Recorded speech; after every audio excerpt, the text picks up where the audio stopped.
আসসালামু আলাইকুম সুপ্রিয় শিক্ষার্থীবৃন্দ। আসসালামু আলাইকুম সবাইকে। সবাই একটু জানায় যে সব কিছু ক্লিয়ারলি দেখতে পাচ্ছ কিনা এবং শুনতে পাচ্ছ কিনা।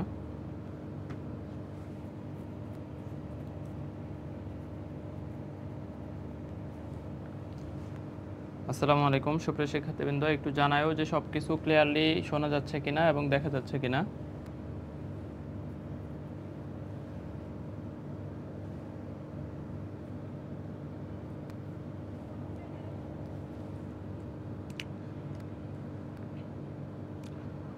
ওকে, আমাদের হচ্ছে জ্যামিতিক আলোক বিজ্ঞানের ক্লাস। তো জ্যামিতিক আলোক বিজ্ঞানের ক্লাস নিলে মোটামুটি আমাদের ফুল সিলেবাসটা গোছানো হয়ে যাবে ইনশাআল্লাহ।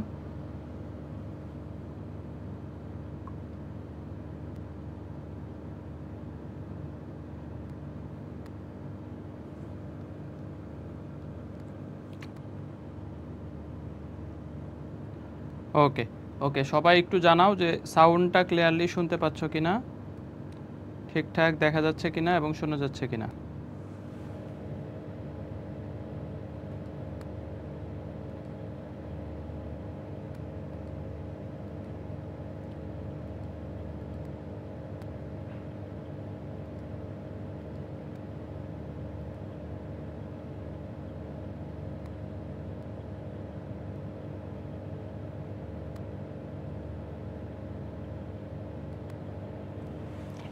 ওকে ওকে, আসসালামু আলাইকুম সুপ্রিয় শিক্ষার্থীবৃন্দ, আশা করি সকলেই ভালো আছো। আমার মনে হয় এখানে লাইটটা একটু ডার্ক হয়ে আছে। ওকে, আসসালামু আলাইকুম সুপ্রিয় শিক্ষার্থীবৃন্দ, আমাদের হচ্ছে জ্যামিতিক আলোক বিজ্ঞানের লেকচার আজকে। তো এইটা পড়াইলে আমাদের মোটামুটি হচ্ছে শর্ট সিলেবাসের পাশাপাশি ফুল সিলেবাসটাও গোছানো হয়ে যাবে। তবে ফুল সিলেবাস কোন কোন ভার্সিটিগুলোর জন্য পড়বা এটাও আমি তোমাদেরকে একদম ডিরেকশন দিয়ে দিছি। সাথে আর একটা চ্যাপ্টার আছে তোমাদের জ্যোতির্বিজ্ঞান। এই জ্যোতির্বিজ্ঞানের জাস্ট একটা 10 মিনিটের ভিডিও আপলোড করা আছে, এটা আমি তোমাদেরকে লিঙ্ক দিয়ে দিব। ওই 10 মিনিটের ভিডিওটা দেখলেই তোমাদের জ্যোতির্বিজ্ঞান চ্যাপ্টার এর বাইরে আর কিছু লাগবে না। মানে জ্যোতির্বিজ্ঞান থেকে যেই ধরনের প্রশ্ন আসলে ভার্সিটিতে আসতে পারে ওই 10 মিনিটের ভিডিওতেই পুরাটা সব কিছু আছে, ঠিক আছে? তাহলে জাস্ট ওই ভিডিওটা দেখলেই জ্যোতির্বিজ্ঞান হয়ে যাবে। আর তোমাদের জ্যামিতিক আলোক বিজ্ঞান থেকে আসলে হচ্ছে প্রিজম থেকে প্রশ্ন আসে, আর বিম্বের দূরত্ব, বস্তুর দূরত্ব, এই জায়গাটা থেকে প্রশ্ন আসে। আর আমাদের হচ্ছে ভৌত আলোক বিজ্ঞানের সাথে কিছু জিনিসের মিল আছে, যেমন প্রতিসরাঙ্ক থেকে প্রশ্ন আসে। তো চলো আমরা শুরু করি। হ্যাঁ, আমরা শুরু করি। স্পেশালি যারা মেডিকেলে পরীক্ষা দিবা তাদের তো জ্যামিতিক আলোক বিজ্ঞান লাগবে। মেডিকেলে মোটামুটি দেখো এই যে 24-এ আসছে, মোটামুটি মেডিকেলে ভালোই আসে। মেডিকেলে এই চ্যাপ্টার থেকে একটা দুইটা করে প্রশ্ন চলে আসে। তাহলে মেডিকেল যারা পরীক্ষা দিবা এই চ্যাপ্টার স্লাইডে যতটুকু আছে পড়ে ফেললেই হয়ে যাবে। স্লাইডে যতটুকু আছে এতটুকু পড়ে ফেললে আশা করি মেডিকেলের জন্য হয়ে যাবে। আর ভার্সিটিতে এই যে আর ইউতে একটা আসছে, জিএসটিতে আসছে, তারপরে এগ্রিতে আসছে, কুমিল্লাতে আসছে। তো বিভিন্ন ভার্সিটিতে আসলে এখান থেকে প্রশ্ন চলে আসে। তো হুটহাট করে চলে আসলে সেই ক্ষেত্রে তোমাদের যাতে প্যারাটা না খাইতে হয়, এই জন্য হচ্ছে আমরা একদম গুছানোভাবে এই স্লাইডটা তোমাদেরকে হচ্ছে একদম আমি মার্ক করে দিচ্ছি। প্লাস যেই যেই জায়গাগুলো বোঝা দরকার বা যেই জায়গাগুলো থেকে আসলে প্রশ্ন আসতে পারে এটা আমি স্টার করে দিব। এই স্টার পয়েন্টগুলো ভালো করে পড়লেই দেখবা যে হচ্ছে জ্যামিতিক আলোক বিজ্ঞান থেকে তুমি খুব ভালো মার্কস তুলতে পারতেছো। হ্যাঁ, ওকে। সকালবেলার ক্লাসে উপস্থিতি একটু কমই থাকবে, 120 জনের মতো আসছো। আপাতত শুরু করে দেই। হ্যাঁ, দেখো তাহলে প্রথমেই আমাদের হচ্ছে এই জ্যামিতিক আলোক বিজ্ঞানের একটা বেসিক টপিকস হচ্ছে ফার্মাটের নীতি।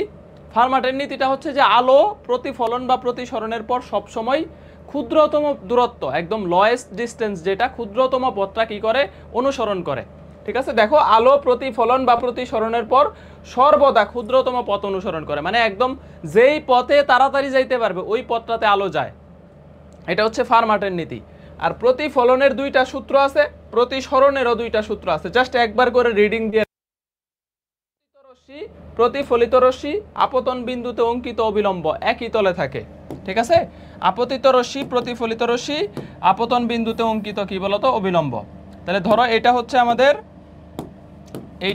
আমাদের কি বলতো সমতল। তাহলে এইখান থেকে আমাদের রশ্মিটা আসতেছে, তো তলের উপর পড়ে আমাদের এটা হচ্ছে আবার কি হচ্ছে প্রতিফলিত হচ্ছে। তাহলে এই যে আপতিত রশ্মি, প্রতিফলিত রশ্মি আর আপতন বিন্দুতে অঙ্কিত অবিলম্ব, এই সবগুলা কি থাকে একটা সমতলের উপরেই আছে। এটা একটা হচ্ছে শর্ত। তাহলে এটা একটা শর্ত। দেখো এখান থেকে আমাদের আপতিত রশ্মি আসতেছে, এইখান থেকে আমাদের প্রতিফলিত রশ্মি যাচ্ছে, আর এটা হচ্ছে আমাদের কি বলতো অবিলম্ব। তাহলে আপতিত রশ্মি, প্রতিফলিত রশ্মি এবং অঙ্কিত অবিলম্ব এরা একই সমতলে থাকে, একই সমতলে থাকে। আর আপতন কোণের মানটা প্রতিফলন কোণ আর এর কি হয়, সমান হয়। তাহলে এই যে দেখো এইখানে একটা কোণ আছে, এটা হচ্ছে আপতন কোণ, আর এইখানে আমাদের যেই কোণটা আছে এটা হচ্ছে আমাদের কি বলতো, প্রতিফলন কোণ। ঠিক আছে, এইখানে আমাদের যেই কোণটা আছে এটা হচ্ছে আমাদের কি বলতো, প্রতিফলন কোণ। তাহলে আপতন কোণের মান এবং প্রতিফলন কোণের মানটা কি হবে, সমান হবে।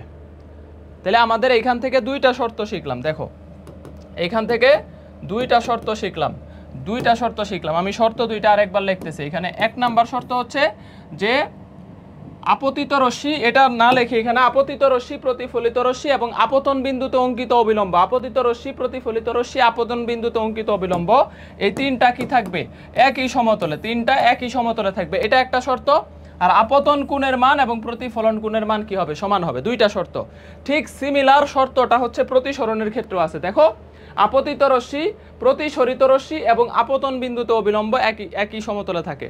তার মানে এইটার ক্ষেত্রেও এরকম, এটার ক্ষেত্রেও দেখো আমাদের হচ্ছে যখন এটা সমতল, তার মানে একটা রশ্মি কি হচ্ছে আমাদের আপতিত হচ্ছে। দেখো একটা রশ্মি আপতিত হচ্ছে, একটা রশ্মি এখান থেকে আপতিত হচ্ছে, আর আমাদের এইটা হচ্ছে আমাদের অবিলম্ব। তো আপতিত হওয়ার পরে ধরো রশ্মিটা কি হইলো, এই বরাবর হচ্ছে প্রতিসরিত হইলো, তাহলে এই যে আপতিত রশ্মি, প্রতিসরিত রশ্মি এবং অবিলম্ব একই সমতলের উপর আছে। তাহলে প্রতিফলন আর প্রতিসরণের শর্ত দুইটার মধ্যে একটা কমন শর্ত, যে আপতিত রশ্মি, প্রতিসরিত রশ্মি, আপতন বিন্দুতে অঙ্কিত অবিলম্ব একই সমতলে থাকে। এটা প্রতিফলন প্রতিসরণ দুইটার ক্ষেত্রে একই শর্ত। আর এইখানে আপতন কোণ আর প্রতিফলন কোণ সমান। আর এইটার ক্ষেত্রে আপতন কোণের সাইন এবং প্রতিসরণ কোণের সাইনের অনুপাত একটা ধ্রুব সংখ্যা, যেটাকে কি বলে, মিউ বলে। আপতন কোণের সাইন এবং প্রতিসরণ কোণের সাইন, এদের অনুপাত একটা ধ্রুব সংখ্যা, এটা স্নেলের সূত্র বলা হয়। সূত্রটার নাম হচ্ছে স্নেলের সূত্র, এই সূত্রটার নাম হচ্ছে স্নেলের সূত্র। হ্যাঁ, তাহলে দেখো এটা হচ্ছে স্নেল দিছে, বিজ্ঞানী স্নেলের সূত্র। তাহলে স্নেলের সূত্রানুসারে আপতন কোণের সাইন এবং প্রতিসরণ কোণের সাইন, এদের অনুপাত একটা ধ্রুব সংখ্যা, যেটাকে বলে প্রতিসরাঙ্ক মিউ। এখন এইখান থেকে দেখো আরো একটা জিনিস আছে, সংকট কোণ। আপতন কোণের যেই মানের জন্য প্রতিসরিত রশ্মি বিভেদ তল ঘেঁষে চলে যায়, আপতন কোণের যেই মানের জন্য প্রতিসরিত রশ্মি কি হয়, আপতন কোণের যেই মানের জন্য প্রতিসরিত রশ্মি বিভেদ তল ঘেঁষে চলে যায়। জাস্ট এই জিনিসগুলো একবার করে রিডিং দাও। দেখো আপতন কোণের যেই মানের জন্য প্রতিসরিত রশ্মি কি হয়, বিভেদ তল ঘেঁষে চলে যায়। হ্যাঁ, তার মানে এইখান থেকে এই যে এইটা হচ্ছে আমাদের প্রতিসরিত রশ্মি। ঠিক আছে, তার মানে এইটা যেই কোণে আপতিত হইলে এই রশ্মিটা প্রতিসরিত রশ্মি বিভেদ তল কোনটা, এই যে সমতলের এটা বিভেদ তল ঘেঁষে যাচ্ছে, তাহলে এইটাকে বলবো আমাদের হচ্ছে কি বলতো, অথবা আপতন কোণের যেই মানের জন্য প্রতিসরণ কোণের মানটা কত ডিগ্রি হচ্ছে, দেখো প্রতিসরণ কোণের মানটা হচ্ছে 90 ডিগ্রি, এটাই হচ্ছে সংকট কোণ। ওকে, তাহলে দেখো এখানে আমাদের আর কি আছে, তাহলে আপতন কোণের যেই মানের জন্য প্রতিসরণ কোণের মান কত ডিগ্রি হয়, 90 ডিগ্রি। এটা একটা ইম্পর্টেন্ট তথ্য আসতে পারে। আপতন কোণের যেই মানের জন্য প্রতিসরণ কোণ 90 ডিগ্রি হয়, এটাই হচ্ছে আমাদের কি, সংকট কোণ। এটাই হচ্ছে আমাদের এখান থেকে সংকট কোণের ভ্যালু। তাহলে সংকট কোণের একটা সূত্রই আছে, দেখো একটা সূত্রই আছে, theta C equal sine inverse 1/μ, এটা হচ্ছে সংকট কোণের একটা ফর্মুলা। জাস্ট যদি প্রতিসরাঙ্ক দেওয়া থাকে তুমি সংকট কোণ বাইর করতে পারবা, সংকট কোণ দেওয়া থাকলে প্রতিসরাঙ্ক বাইর করতে পারবা। তোমাকে প্রশ্ন দিবে যে পানির তলদেশে থাকা একটা মাছ, এটা অস্তগামী সূর্য দেখার জন্য কত কোণে তাকাইতে হবে, প্রতিসরাঙ্ক এত।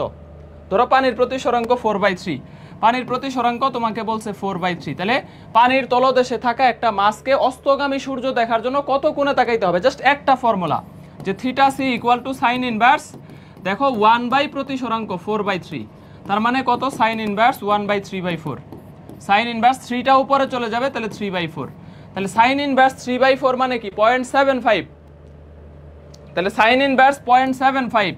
আমরা তোমাদের ক্যালকুলেশনের ক্লাসে শিখাইছিলাম যে সাইন ইনভার্স 0.7 এর ভ্যালু 45 ডিগ্রি, মানে 1/√2 মানে কি 0.7 না, 1/√2 মানে হচ্ছে 0.7, তাহলে 0.7 এর ভ্যালু যদি 45 ডিগ্রি হয়, তাহলে 7/5 এর ভ্যালু আর একটু বেশি হবে। এটার একদম অ্যাকুরেট ভ্যালু হচ্ছে 48.75 ডিগ্রি ওয়েস্ট, মানে পশ্চিম দিকের সাথে 48.75 ডিগ্রি কোণে তাকাইলে সে অস্তগামী কি দেখতে পারবে, সূর্য দেখতে পারবে।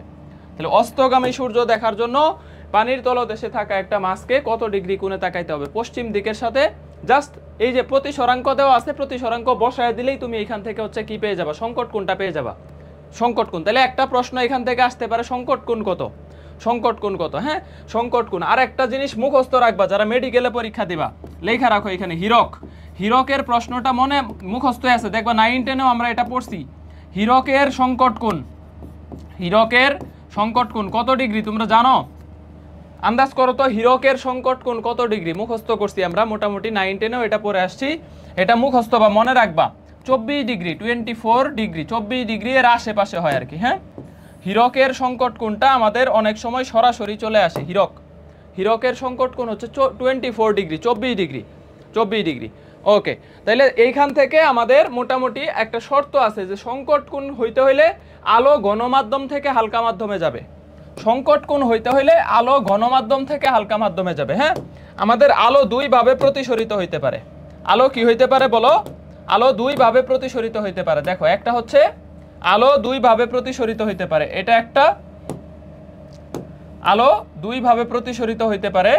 দেখো, এইখানে আমি যদি বলি যে এই মাধ্যমটা ধরো এটা হচ্ছে অবিলম্ব, ধরো আপতন বিন্দুতে অঙ্কিত অবিলম্ব হচ্ছে এটা, ঠিক আছে? তাহলে এখন আমাদের এইখান থেকে আলো প্রতিসরিত হইতে পারে, একটা হালকা থেকে ঘনতে যাইতে পারে, একটা হচ্ছে হালকা থেকে ঘনতে যাইতে পারে। ধরো এটা হচ্ছে আমাদের কি? এটা হচ্ছে আমাদের হচ্ছে ঘন হালকা। ধরো এইটা হচ্ছে আমাদের হালকা মাধ্যম, এটা হচ্ছে আমাদের হালকা মাধ্যম। তাহলে হালকা মাধ্যম অনুযায়ী এই আলোটা আসলে যাওয়ার কথা কোন দিকে? দেখো, হালকা মাধ্যম অনুযায়ী এই আলোটা আসলে যাওয়ার কথা কোন দিকে? হালকা মাধ্যম অনুযায়ী এই আলোটা যাওয়ার কথা কিন্তু বরাবর, কিন্তু এইটা হালকা, এটা ঘন।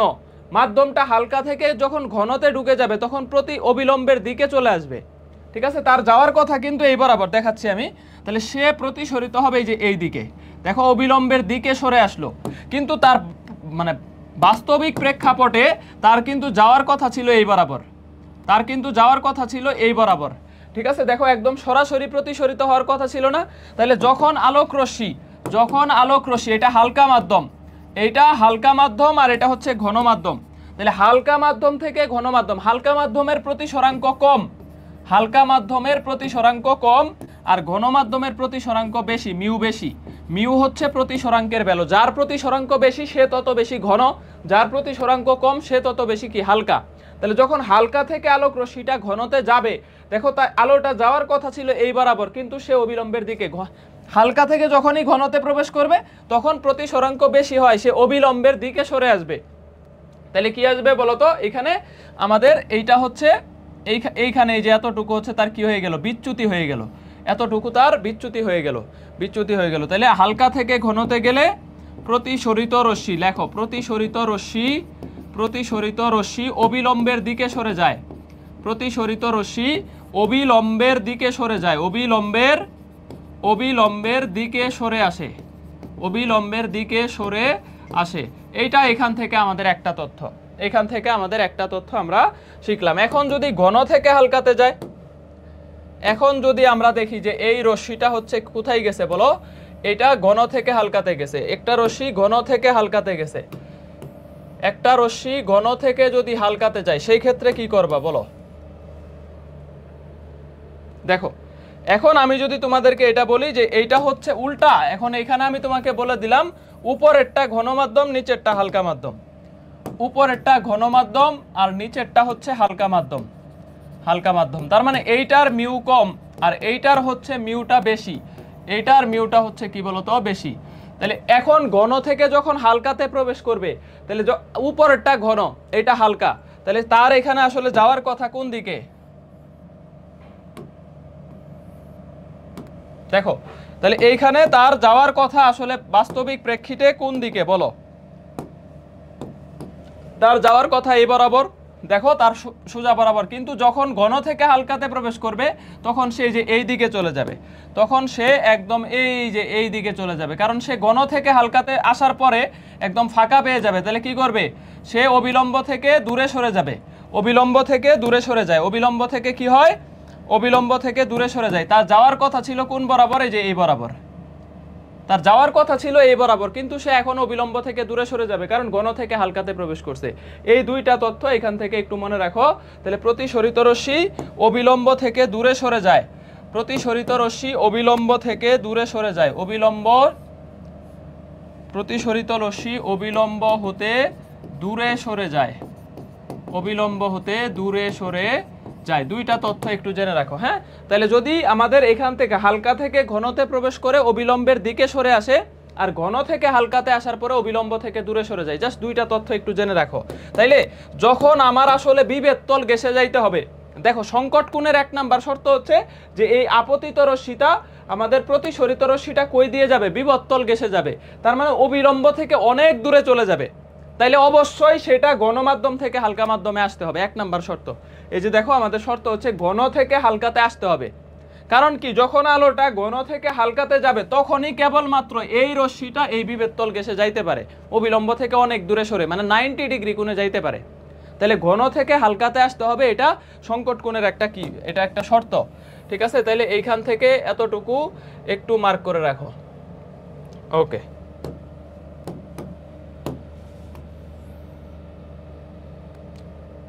মোটামুটি এইখানে এই তথ্যগুলা জানলেই হবে। এখন দেখো তাহলে আমরা কি কি পড়লাম আরেকবার জাস্ট একটু রিক্যাপ করি। যারা পরে যুক্ত হইছো, প্রথমে পড়ছি ফার্মাটের নীতি, প্রতিফলন বা প্রতিসরণের পর সর্বদা ক্ষুদ্রতম পথ অনুসরণ করবে। পরে পড়ছি প্রতিফলনের সূত্র, প্রতিফলনের দুইটা সূত্র আছে, একটা হচ্ছে আপতন কোণ এবং প্রতিফলন কোণ, দুইটা কি হবে, আয় এবং আর সমান হবে। আর 1 নাম্বার সূত্র হচ্ছে প্রতিফলিত রশ্মি, তারপরে হচ্ছে আপতিত রশ্মি এবং অঙ্কিত অবিলম্ব, তিনটাই একই সমতলে থাকবে, একই সমতলে থাকবে। দ্বিতীয় নাম্বার প্রতিসরণের সূত্র দুইটা, প্রতিসরণেরও দুইটা শর্ত আছে। এখানে হচ্ছে আপতন কোণের সাইন এবং প্রতিসরণ কোণের সাইন হবে একটা ধ্রুব সংখ্যা, যেটা বলি প্রতিসরাঙ্ক বা মিউ, এটা বলছে স্নেল, বিজ্ঞানী স্নেলের সূত্র। আর একটা জিনিস হচ্ছে যে আপতিত রশ্মি, প্রতিসরিত রশ্মি, অবিলম্ব, এই তিনটা কি থাকবে, একই সমতলে থাকবে। আর সংকট কোণ থেকে দেখলাম যে আপতন কোণের যেই মানের জন্য প্রতিসরিত রশ্মিটা বিভেদ তল বেসে যায়, মানে 90 ডিগ্রি কোণে যায়। 1 নাম্বার শর্ত হচ্ছে আমাদের আলো হালকা থেকে ঘন মাধ্যমে যাইতে হবে, theta C equal sine inverse 1/μ। যে কোনো একটা ডাটা দেওয়া থাকলে আমি এখান থেকে সংকট কোণ বাইর করতে পারবো। দেখো নেক্সট আমাদের হচ্ছে এখান থেকে কি কি আছে, আর হচ্ছে পূর্ণ অভ্যন্তরীণ প্রতিফলন। পূর্ণ অভ্যন্তরীণ প্রতিফলনের ক্ষেত্রেও দেখো আলো ঘন থেকে হালকাতে যাবে, পূর্ণ অভ্যন্তরীণ প্রতিফলন, আলো ঘন থেকে হালকা মাধ্যমে যাবে, আপতন কোণ সংকট কোণের চাইতে কি হবে, বড় হবে। আর সম্পর্কিত ঘটনা হচ্ছে উদাহরণ হিসেবে মনে রাখবা যে মরীচিকা হীরকের কাচ অপেক্ষা অধিক উজ্জ্বলতা, এইখান থেকে ভেরি ভেরি ইম্পর্টেন্ট। পূর্ণ আভ্যন্তরীণ প্রতিফলনটা পরীক্ষায় চলে আসে, এইটা আসে না আসলে, পূর্ণ আভ্যন্তরীণ প্রতিফলন থেকে এক্সাম্পল আসে। ঠিক আছে, পূর্ণ আভ্যন্তরীণ প্রতিফলনের এক্সাম্পল লাগবে, এক্সাম্পলটা প্রচুর আসে। অপটিক্যাল ফাইবারের ভিতর দিয়ে যেই হচ্ছে ইয়াটা যায়, দেখো আমাদের এরপরে প্রশ্ন আছে। তাহলে পূর্ণ আভ্যন্তরীণ প্রতিফলনের দুইটা শর্ত, ঘন থেকে হালকাতে যাবে, আপতন কোণের মান সংকট কোণের চাইতে বড় হবে।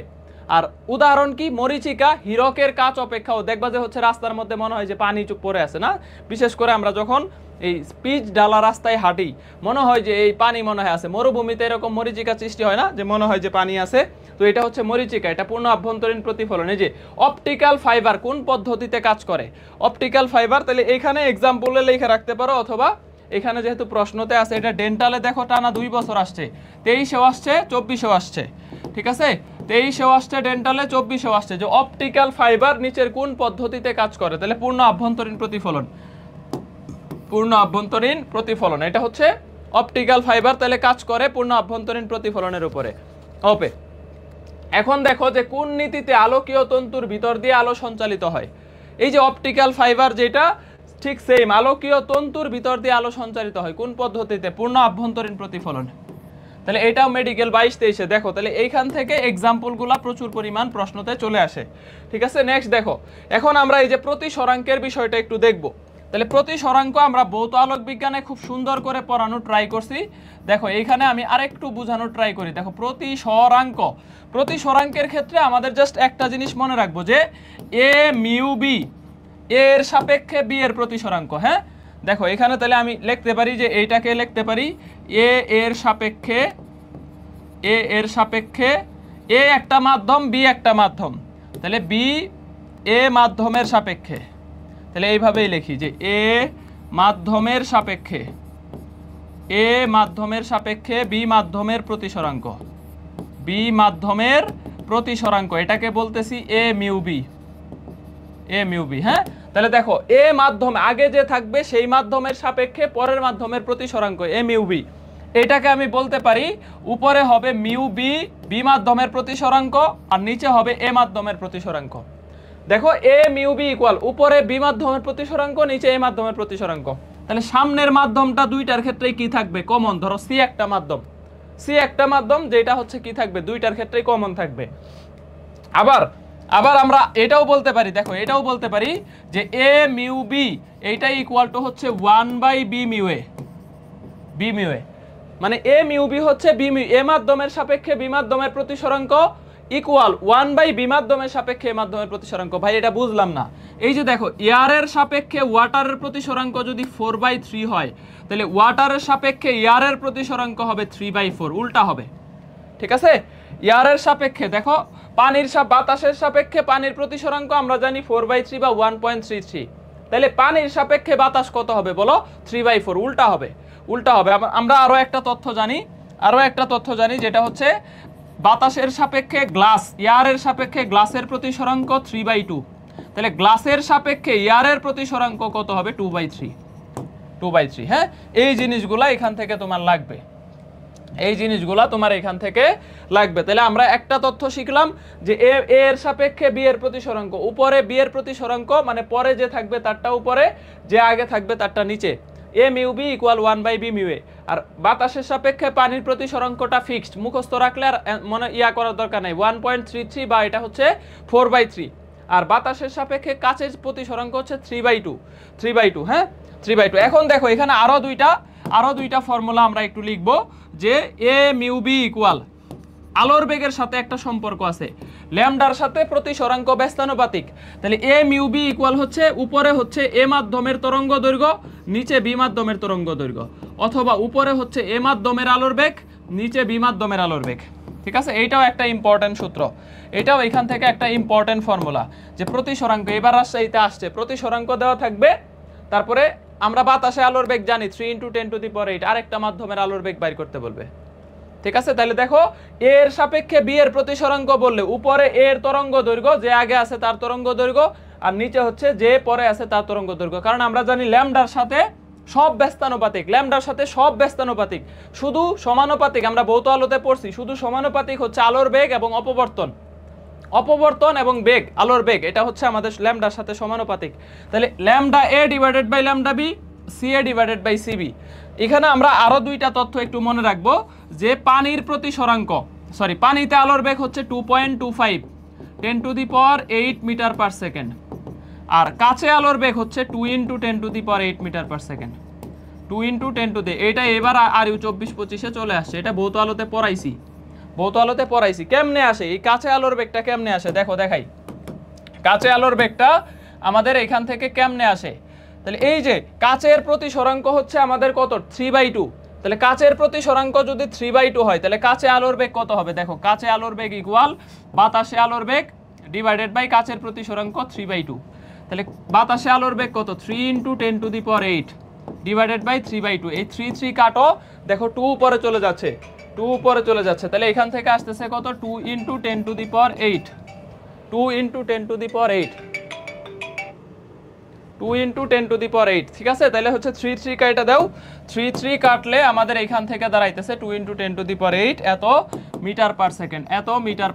এটা হচ্ছে আমাদের কাছে আলোর বেগ। এটা মনেই থাকে অনেক সময় আমাদের হচ্ছে এই জিনিসগুলো ছোট ভ্যালু, যে পানিতে আলোর বেগ কত, কাছে আলোর বেগ কত, কারণ পানির প্রতিসরাঙ্কটা তো ফিক্সড 4/3। লাস্টে যায় প্রশ্ন দিছে যে বাতাসের সাপেক্ষে পানির প্রতিসরাঙ্ক কত?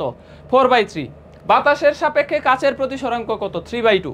এই ধরনের প্রশ্নগুলো আমাদের হচ্ছে হুটহাট করে চলে আসতে পারে। দেখো এখান থেকে কি কি ধরনের প্রশ্ন আসে আমরা একটু সলভ করা ট্রাই করি। এখান থেকে কি কি ধরনের প্রশ্ন আসে আমরা একটু সলভ করি। দেখো এটা অনেক জায়গায় আসছে। দেখো পানি সাপেক্ষে কাচের প্রতিসরাঙ্ক 8/9, 9/8। তারপরে বায়ু সাপেক্ষে কাচের প্রতিসরাঙ্ক 3/2। বায়ু সাপেক্ষে পানির প্রতিসরাঙ্ক কত? এই যে দেখো বায়ু সাপেক্ষে পানির প্রতিসরাঙ্ক কত, এটা মাত্রই আমরা বললাম যে বায়ু সাপেক্ষে পানির প্রতিসরাঙ্ক। এখন অঙ্কটা কি করার দরকার আছে বলো তো? এই ম্যাথটা কি সলভ করার দরকার আছে? মুখস্থ না যে আমরা জানি যে এয়ার এর সাপেক্ষে ওয়াটারের প্রতিসরাঙ্ক 4/3 হবে, তাও বের করব। দেখো তাও বের করব। আমরা কি শিখছি যে এ এর সাপেক্ষে বি এর প্রতিসরাঙ্ক উপরে হবে বি এর প্রতিসরাঙ্ক, নিচে হবে এ এর প্রতিসরাঙ্ক। তাহলে বাতাসের সাপেক্ষে পানির প্রতিসরাঙ্ক বাইর করতে গেলে উপরে দেখো, উপরে পানির প্রতিসরাঙ্ক, নিচে বাতাসের প্রতিসরাঙ্ক, শেষ। উপরে পানির প্রতিসরাঙ্ক, নিচে বাতাসের প্রতিসরাঙ্ক। তাহলে সামনের মাধ্যমটা কি হবে? দুইটার ক্ষেত্রেই সিমিলার হবে। সামনে আরো একটা মাধ্যম আছে এখানে, কাচ। তাহলে এটা হবে উভয় পক্ষে এই মাধ্যমটা হবে কাচ। তাহলে কাচের সাপেক্ষে পানি, কাচের সাপেক্ষে বাতাস, ঠিক আছে? দেখো কাচের সাপেক্ষে পানির প্রতিসরাঙ্ক আর কাচের সাপেক্ষে বাতাসের প্রতিসরাঙ্ক। এখন আমার কি দেওয়া আছে? পানি সাপেক্ষে কাচ দেওয়া আছে। দেখো এখানে বলছে যে পানি সাপেক্ষে কাচের প্রতিসরাঙ্ক হচ্ছে 9/8। তাহলে আমি বের করে নিব যে কাচের সাপেক্ষে পানির প্রতিসরাঙ্ক 8/9, উল্টা।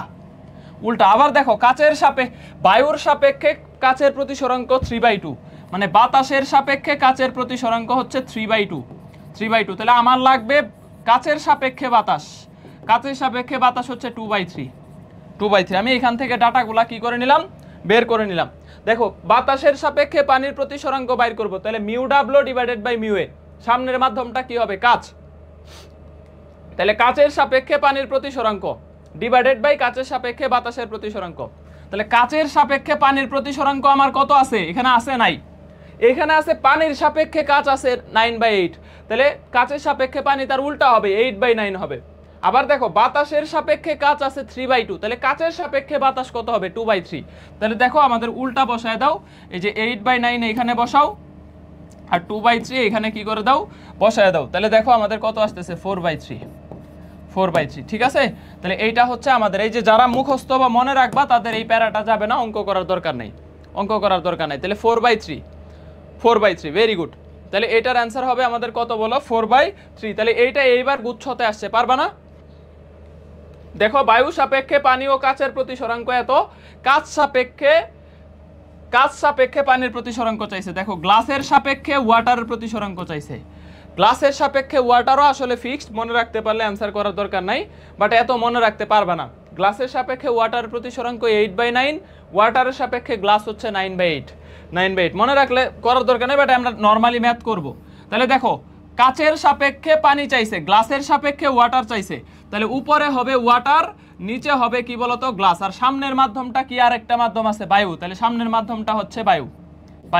তাহলে দেখো বায়ু সাপেক্ষে পানি হচ্ছে 4/3, এই যে এখানে দেওয়া আছে বায়ু সাপেক্ষে পানি 4/3, বসাও 4/3। তারপর হচ্ছে বায়ু সাপেক্ষে কাচ 3/2, তাহলে 3/2। তাহলে দেখো আমাদের কত আসতেছে? 8/9। ওই যে বললাম মনে রাখলে অঙ্ক করার দরকার নাই, এবার গুচ্ছতে চলে আসছে যে গ্লাসের সাপেক্ষে ওয়াটারের প্রতিসরাঙ্ক কত? তাহলে উপরে হবে ওয়াটারের প্রতিসরাঙ্ক, নিচে হবে গ্লাসের প্রতিসরাঙ্ক। সামনের মাধ্যমটা কি হবে? এ। তাহলে এয়ারের সাপেক্ষে ওয়াটার, দেখো এয়ারের সাপেক্ষে ওয়াটারের প্রতিসরাঙ্ক 4/3 দেওয়া আছে, আর এয়ারের সাপেক্ষে কাচের প্রতিসরাঙ্ক 3/2 দেওয়া আছে। তাহলে 4/3, 3/2, তাহলে 8/9। ঠিক আছে? 8/9। নেক্সট দেখো যে অস্তগামী সূর্য দেখার জন্য পানির তলদেশে থাকা একটা মাছকে অবিলম্বর সাথে কত কোণে তাকাইতে হবে? প্রতিসরাঙ্ক দেওয়া আছে। ওই যে এটা অলরেডি করে ফেলছি যে theta C equal sine inverse 1 কত? মিউ। তাহলে সাইন ইনভার্স কত? পানির তলদেশে থাকা একটা মাছকে অস্তগামী সূর্য দেখার জন্য কত কোণে তাকাইতে হবে? তাহলে পানির প্রতিসরাঙ্কটা শুধু বসায় দিব, 4/3 ইকুয়াল সাইন ইনভার্স 3/4। তো সাইন ইনভার্স 3/4 এর ভ্যালু 0.75, এটার ভ্যালু হচ্ছে 48.75। 45-এর চাইতে একটু বেশি হবে, কারণ দেখো সাইন ইনভার্স 0.7 এর ভ্যালু হচ্ছে আমাদের 707 আর কি, এটার ভ্যালু হচ্ছে 45 ডিগ্রি। তাহলে সাইনের মান যত বাড়ে কোণের মানও তত বাড়ে। তাহলে 7 এর জায়গায় 7.5 আসছে, তাহলে কোণের মান 45-এর চাইতে কি হবে? বেশি হবে। তাহলে 48.75 ডিগ্রি ওয়েস্ট, পশ্চিম দিকের সাথে 48.75 ডিগ্রি কোণে তাকাইতে হবে। কোনো বইতে এটা পূর্ব দেওয়া আছে। তাহলে এটা হচ্ছে আমাদের 45 প্লাস হবে। হ্যাঁ, ওকে। তাহলে 48.75 ডিগ্রি ওয়েস্ট। ওকে, এখন দেখো লেন্সের বিষয়ে এখানে কিছু জিনিস একটু জেনে রাখতে হবে। একটা হচ্ছে উত্তল বা অভিসারী লেন্স, আর একটা হচ্ছে অবতল বা অপসারী লেন্স, কনভেক্স, আর একটা হচ্ছে কনকেভ। দেখো কি কি আছে? অবতল উত্তল, সমতল উত্তল, উভত্তল। ঠিক আছে? 3 ধরনের আছে। ঠিক সেম ভাবে অবতলের ক্ষেত্রে উত্তল অবতল, উভাবতল এবং হচ্ছে আমাদের কি বলতো সমতলাবতল। সমতল অবতল। তাহলে দেখো অবতল উত্তল, অবতল মানে কি কনকেভ কনভেক্স, কনকেভ কনভেক্স, সমতল উত্তল প্লেন প্লেন কনভেক্স, উত্তল হচ্ছে কনভেক্স, অবতল হচ্ছে কনকেভ। জাস্ট এই জিনিসগুলো মেডিকেলে চলে আসে, এই কারণে পড়াই দিচ্ছি। দেখো তাহলে অবতল হচ্ছে কনকেভ আর উত্তল হচ্ছে কনভেক্স, সমতল হচ্ছে প্লেন, তাহলে প্লেন ও কনভেক্স, আর উভতল দুইটা তলই মানে উত্তল, দুইটা তলই উত্তল, তাহলে সেই ক্ষেত্রে হচ্ছে বাইকনভেক্স। এগুলা থেকে আসলে শর্ট সিলেবাসের বাইরে প্রশ্ন আসে নাই, আসার সম্ভাবনা নাই, লেস ইম্পর্টেন্ট। এই টপিক্স থেকে এখন পর্যন্ত এই কয় বছরে শর্ট সিলেবাসে প্রশ্ন দেয় নাই, লেস ইম্পর্টেন্ট, বাট শিখে রাখা ভালো। দেখো মেডিকেল 19-এ দিছিল একটা প্রশ্ন, এই কারণে পড়াচ্ছি। আর উত্তল অবতল, তাহলে দেখো কনভেক্স কনকেভ, উভাবতল বাইকনকেভ, সমতল অবতল প্লেনো কনকেভ। ঠিক আছে, এই জিনিসগুলা কেন পড়াইলাম, কারণ এই যে এইখানে একটা প্রশ্ন দেখো মেডিকেলে চলে আসছে যে উত্তল লেন্স কেমন হতে পারে না, মেডিকেল 19-এ এই প্রশ্নটা চলে আসছে যে উত্তল লেন্সটা কেমন হইতে পারে না। তাহলে উত্তল লেন্স কি হইতে পারে বলো, বাইকনভেক্স হইতে পারে মানে উভতল হইতে পারে, প্লেনো কনভেক্স সমতল উত্তল হইতে পারে, তারপরে কনকেভ ও কনভেক্স অবতল উত্তল হইতে পারে, কিন্তু সিলিন্ড্রিক্যাল কোনো প্রকার পাইছি, তাহলে পাই নাই। তাহলে এই প্রকারের উত্তল লেন্স নাই। তাহলে অ্যান্সার কি হবে বলো, সি নাম্বার। তাহলে উত্তল লেন্স কেমন হইতে পারে না, সিলিন্ড্রিক্যাল হইতে পারে না, সিলিন্ড্রিক্যাল। দেখো এই যে এখানে তো মাত্রই দেখলাম যে আমাদের কি কি আছে, অবতল উত্তল আছে মানে কনকেভ ও কনভেক্স আছে, সমতল উত্তল আছে, প্লেনো কনভেক্স আছে, উভতল আছে, বাইকনভেক্স আছে। যেই জিনিসগুলো লাগবে শুধু ওগুলা পড়ো, শুধু মাথার মধ্যে প্রেশার নিলে অনেক জানা জিনিস ভুলে যাবা, পরে শর্ট সিলেবাস ভুলে গেলে প্যারা খাবা, শর্ট সিলেবাস ভুলে গেলে প্যারা খাবা। ঠিক আছে, এইখানে শুধু একটা জিনিস জেনে রাখো যে অবতল লেন্স বা উত্তল দর্পণ, এটার ফোকাস দূরত্ব এবং ক্ষমতা নেগেটিভ। তারপরে হচ্ছে বিম্ব অবাস্তব, সামনে অবাস্তব বিম্ব সোজা হয় এবং সামনে হয় লেন্সের সামনে। তাহলে এইটা দেখো অবতল লেন্স এবং উত্তল দর্পণ একই ধরনের বৈশিষ্ট্য প্রদর্শন করে। আর উত্তল লেন্স অবতল দর্পণ, দর্পণ অবতল লেন্স উত্তল, এই দুইটা একই বৈশিষ্ট্য প্রদর্শন করে। তাহলে অবতল লেন্স মানেই হচ্ছে এখানে বিম্ব অবাস্তব হবে, উল্টা সোজা হবে, লেন্সের সামনে হবে। ঠিক আছে, আর অবতল লেন্সের ক্ষেত্রে ফোকাস দূরত্ব এবং ক্ষমতা নেগেটিভ, আর উত্তল লেন্সের ক্ষেত্রে দেখো ফোকাস দূরত্ব এবং ক্ষমতা কি হবে, পজিটিভ। আর উত্তল লেন্সের বিম্ব বাস্তব হইতে পারে, অবাস্তব হইতে পারে, বাস্তব হইতে পারে, অবাস্তব হইতে পারে, বাট অবতল লেন্সের বিম্ব সবসময় অবাস্তব, অবতল লেন্সের বিম্বটা সবসময় অবাস্তব, সোজা সামনে। এত তথ্য আসলে দরকার নাই, এগুলা জাস্ট হচ্ছে এই যে এই তথ্যটা লাগবে যে ফোকাস দূরত্ব এবং হচ্ছে ক্ষমতাটা, এটার ক্ষেত্রে পজিটিভ, এটার ক্ষেত্রে নেগেটিভ, জাস্ট এই জিনিসটা লাগবে, কারণ ক্ষমতা থেকে প্রশ্ন আসে। হ্যাঁ, ক্ষমতা থেকে আমাদের হচ্ছে প্রশ্ন আসে। দেখো কোন দর্পণের উন্মেষ কত ডিগ্রি হইলে, কোন দর্পণের উন্মেষ কত ডিগ্রি হইলে ক্ষুদ্র উন্মেষ দর্পণ বলে। ক্ষুদ্র উন্মেষ দর্পণ হচ্ছে 10 ডিগ্রির চাইতে কম, বেশি না, এটা হচ্ছে 10 ডিগ্রি হতে বেশি, এটা হচ্ছে 10 ডিগ্রি হতে বেশি। এই চিহ্ন যারা বুঝো না, এটা গ্রেটার দেন চিহ্ন আর এটা লেস দেন। ঠিক আছে, আর এটা 10 ডিগ্রি হতে কম, 10 ডিগ্রি হতে কম। এই যে প্যারাটা খাবা যারা গ্রেটার আর লেস চিহ্ন না, এটা গ্রেটার এটা লেস দেন 10 ডিগ্রি, এটা ডেন্টালে আসছে, এটা ডেন্টালে আসছে। এখন দেখো ফোকাস দূরত্ব তার বক্রতার ব্যাসার্ধের অর্ধেক, এটা লাগবে। ফোকাস দূরত্ব তার বক্রতার ব্যাসার্ধের অর্ধেক, এইটা এখান থেকে লাগবে। তাহলে যদি তোমার হচ্ছে বক্রতার ব্যাসার্ধ দেওয়া থাকে, ধরো বক্রতার ব্যাসার্ধ তোমাকে প্রশ্নে বললো যে বক্রতার ব্যাসার্ধ ইকুয়াল 30 সেন্টিমিটার, তাহলে এখানে ফোকাস দূরত্ব কত, 15 সেন্টিমিটার হবে। ফোকাস দূরত্ব হবে বক্রতার ব্যাসার্ধের অর্ধেক, এটা একটা তথ্য এখান থেকে জানা লাগবে। 2 নাম্বার হচ্ছে যে বিবর্ধন হচ্ছে আসলে যখন আমরা আকৃতিটা নির্ণয় করব বি বাই ইউ। তাহলে বিবর্ধনের 3টা দিক আছে, একটা হচ্ছে যদি m এর মানটা 1 এর চাইতে বড় হয় বিম্ব বিবর্ধিত, 1 এর চাইতে ছোট হয় বিম্ব খর্বিত, আর ইকুয়াল হয় তাহলে হচ্ছে লক্ষ্য বস্তুর সমান। তার মানে বিম্বের দূরত্ব আর বস্তুর দূরত্ব সমান হয়, ইউ আর ভি সমান হওয়া, ইউ আর ভি ইকুয়াল হইলে তখন এইটার বিম্ব হবে, বিবর্ধন হবে 1। ঠিক আছে, তার মানে বিম্ব হবে লক্ষ্যবস্তুর কি সমান, লক্ষ্যবস্তুর সমান। এগুলা থেকে প্রশ্ন আসে না, এগুলা স্কিপ করতে পারো চাইলে। তবে এই যে এই দুইটা তথ্য তোমার এখান থেকে লাগবে, একটু স্টার করে দিচ্ছি। হ্যাঁ, যেই জিনিসগুলো লাগবে এটা একটু স্টার করে দিচ্ছি। যে একটা বস্তুর পূর্ণ বিম্ব দেখার জন্য, ধরো তুমি 6 ফিট, তোমার একটা পুরা মানে উচ্চতা দেখার জন্য তোমার একটা 3 ফিটের আয়না লাগবে। ঠিক আছে, যে আয়নায় বস্তুর পূর্ণ প্রতিবিম্ব দেখার জন্য বস্তুর অর্ধেক দৈর্ঘ্যের আয়না লাগবে। তার মানে তোমার দৈর্ঘ্য যদি 6 ফিট হয়, তোমার আয়নার দৈর্ঘ্য হইতে হবে 3 ফিট, মানে অন্তত তোমাকে পুরাভাবে দেখার জন্য 3 ফিটের আয়না দরকার। তোমার উচ্চতা যদি 5 ফিট হয় তার মানে তোমাকে দেখতে 2.5 ফিটের আয়না লাগবে পুরাপুরি দেখতে, পা থেকে মাথা পর্যন্ত। ঠিক আছে, তাহলে আয়নায় বস্তুর পূর্ণ প্রতিবিম্ব দেখার জন্য আমাকে কি করতে হবে বলো, তার অর্ধেক, বস্তুর দৈর্ঘ্যের অর্ধেক দৈর্ঘ্যের আয়না লাগবে। আরেকটা হচ্ছে স্পষ্ট দর্শনের ন্যূনতম দূরত্ব সরাসরি চলে আসতে পারে 25 সেন্টিমিটার, মানে একদম চোখ থেকে 25 সেন্টিমিটার দূরে না থাকলে ন্যূনতম ডিস্টেন্স হচ্ছে 25 সেন্টিমিটার।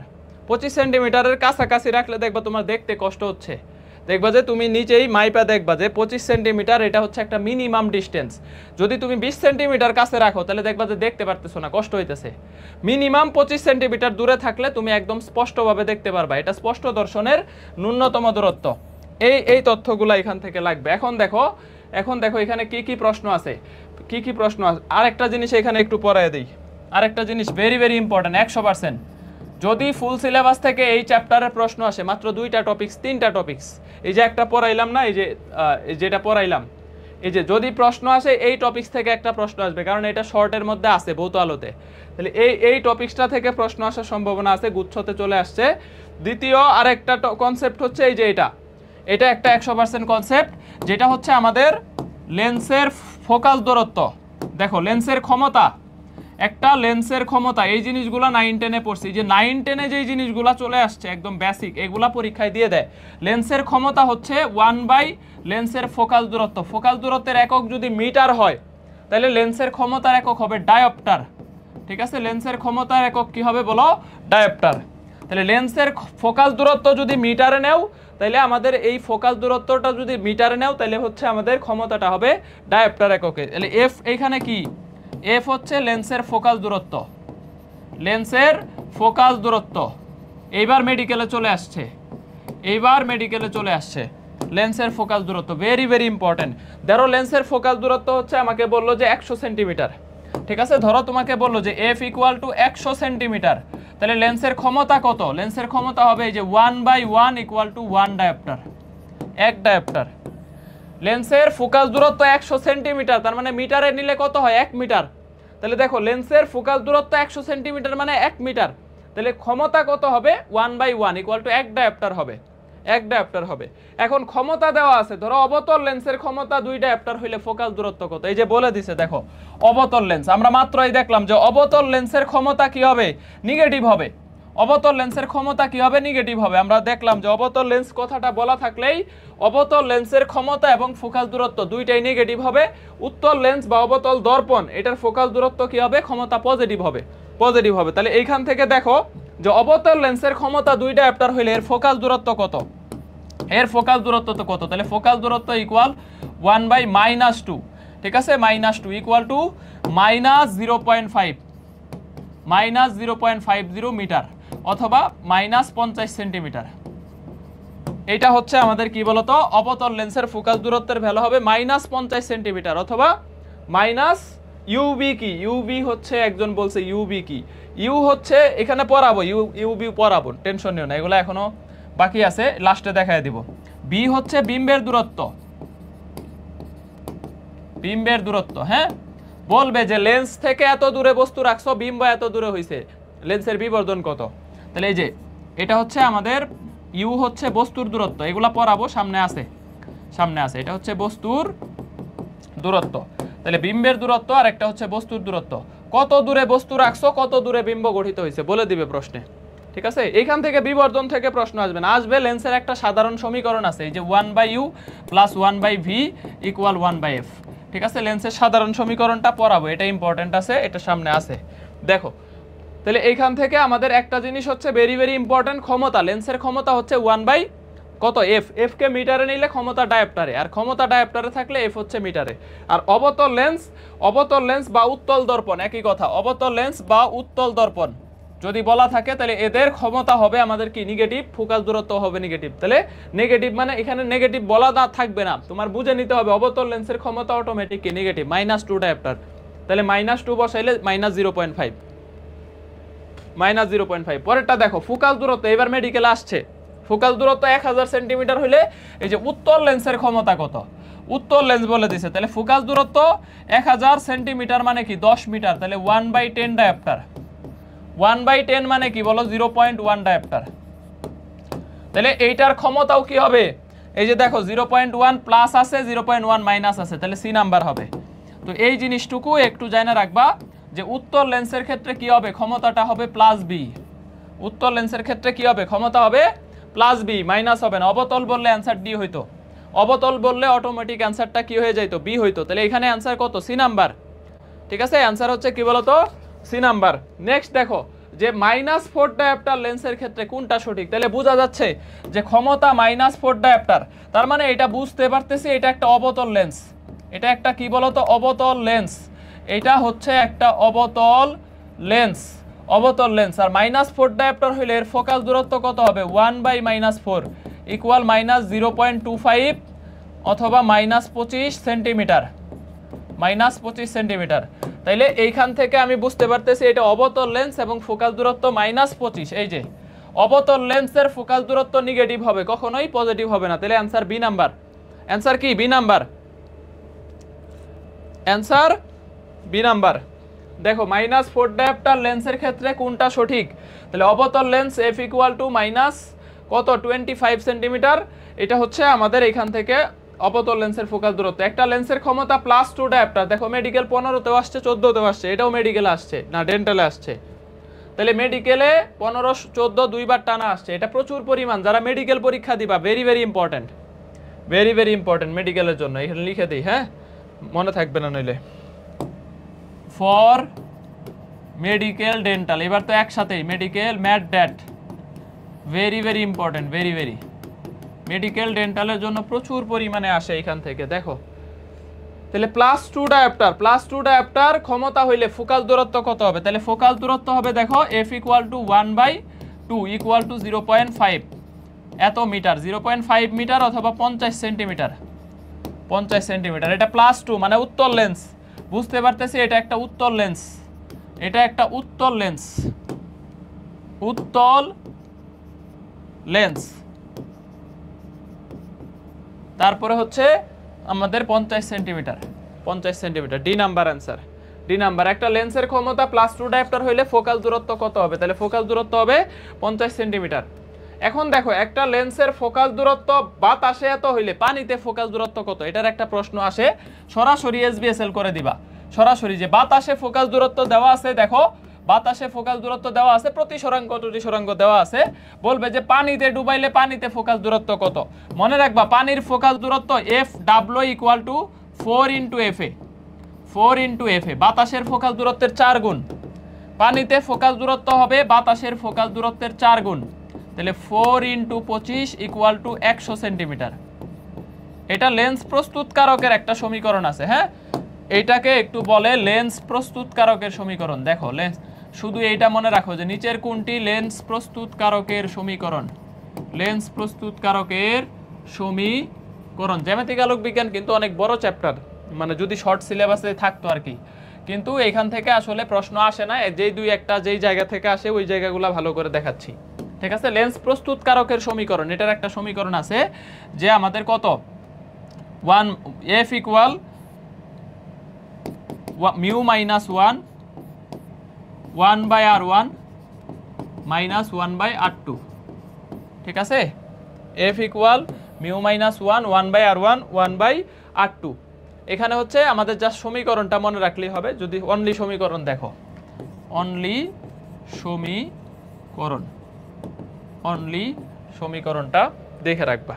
তো এই সমীকরণে ডাটাগুলা বসাইলে তখন হচ্ছে আমাদের এই যে এই সম্পর্কটা আসে, এই সম্পর্কটা থেকে প্রতিপাদন করে এরকম আসে যে পানির ফোকাস দূরত্ব বাতাসের ফোকাস দূরত্বের 4 গুণ। ওই যে প্রতিসরাঙ্ক দেওয়া আছে না, দেখো এই যে একটা দেওয়া আছে, এখানে একটা দেওয়া আছে, তো প্রতিসরাঙ্কগুলা বসায় আমাদের প্রতিপাদন করলে এই জিনিসটা আসে যে এই পানিতে ফোকাস দূরত্ব বাতাসের ফোকাস দূরত্বের 4 গুণ। তাহলে আমার সরাসরি বাতাসের ফোকাস দূরত্ব দেওয়া আছে, পানির ফোকাস দূরত্ব কত, 4 দিয়ে গুণ করে দেবো, কোনো প্যারা নাই। তাহলে অ্যান্সার কত হবে, 100 সেন্টিমিটার। 100 সেন্টিমিটারকে আবার অপশনে এরকমও লেখা থাকতে পারে, 1 মিটারও লেখা থাকতে পারে, হ্যাঁ 1 মিটারও লেখা থাকতে পারে। দেখো প্রিজম, ভেরি ভেরি ইম্পর্টেন্ট, এটা একটা ইম্পর্টেন্ট টপিকস। প্রিজম থেকে একটা প্রশ্ন মুখস্থ সবারই, যারা সেকেন্ড টাইমার আছো ওয়ান কাইন্ড অফ তারা জানার কথা যে প্রিজম থেকে একটা প্রশ্নে আসে, এটা হচ্ছে আমাদের প্রিজমের কি ন্যূনতম বিচ্যুতি গুণ। অনেকের এটা সেকেন্ড টাইমার যারা মুখস্থ থাকার কথা, যে দুইটা পরস্পর হেলানো সমতল পৃষ্ঠ দ্বারা সীমাবদ্ধ সমসত্ব প্রতিসারক মাধ্যম, এটাকে বলে প্রিজম। তো প্রিজমের একটা অবস্থান আছে ন্যূনতম বিচ্যুতি অবস্থান I1 = I2 R1 = R2। প্রিজমের ক্ষেত্রে জাস্ট একটা প্রশ্নই আসবে, একটাই, যদি আসে একটা প্রশ্ন আসবে। দেখো, যদি কোনো প্রিজমের প্রতিসরাঙ্ক √2 হয়, ন্যূনতম বিচ্যুতি কোণ 30 ডিগ্রি হয়, তাহলে ওইটার প্রিজম কোণ কত? 60 ডিগ্রি। জাস্ট তিনটার যে কোনো দুইটা ডাটা দেওয়া থাকবে। এটা একদম হচ্ছে হুবহু প্রশ্নটা চলে আসে। দেখো কত জায়গায় আসছে এবার। এটা হচ্ছে এখানে মনে হয় লেখা নাই প্রশ্নটা মনে হয় লেখা নাই। ঠিক আছে, এই প্রশ্নটা এবার হচ্ছে আমাদের এখান থেকে, দাঁড়াও একটু দেখি প্রশ্ন থাকার কথা। এই যে একটা সমবাহু প্রিজমের ন্যূনতম বিচ্যুতি কোণ 30 ডিগ্রি। সমবাহু প্রিজমের ন্যূনতম, দেখো সমবাহু প্রিজম, একটা সমবাহু প্রিজমের ন্যূনতম বিচ্যুতি কোণ 30 ডিগ্রি, প্রিজমের প্রতিসরাঙ্ক কত? তাহলে সমবাহু প্রিজম মানে এর প্রিজম কোণ এ হচ্ছে আমাদের প্রিজম কোণ, প্রিজম কোণ হচ্ছে সমবাহু প্রিজম 60 ডিগ্রি। তারপরে দেখো ন্যূনতম বিচ্যুতি কোণ ΔM 30 ডিগ্রি, ঠিক আছে। তারপরে হচ্ছে দেখো আমাদের প্রিজমের উপাদানের প্রতিসরাঙ্ক তাহলে কত হবে? এই যে কোনো দুইটা ডাটা দেওয়া থাকলে আরেকটার অ্যান্সার হবে কত? √2।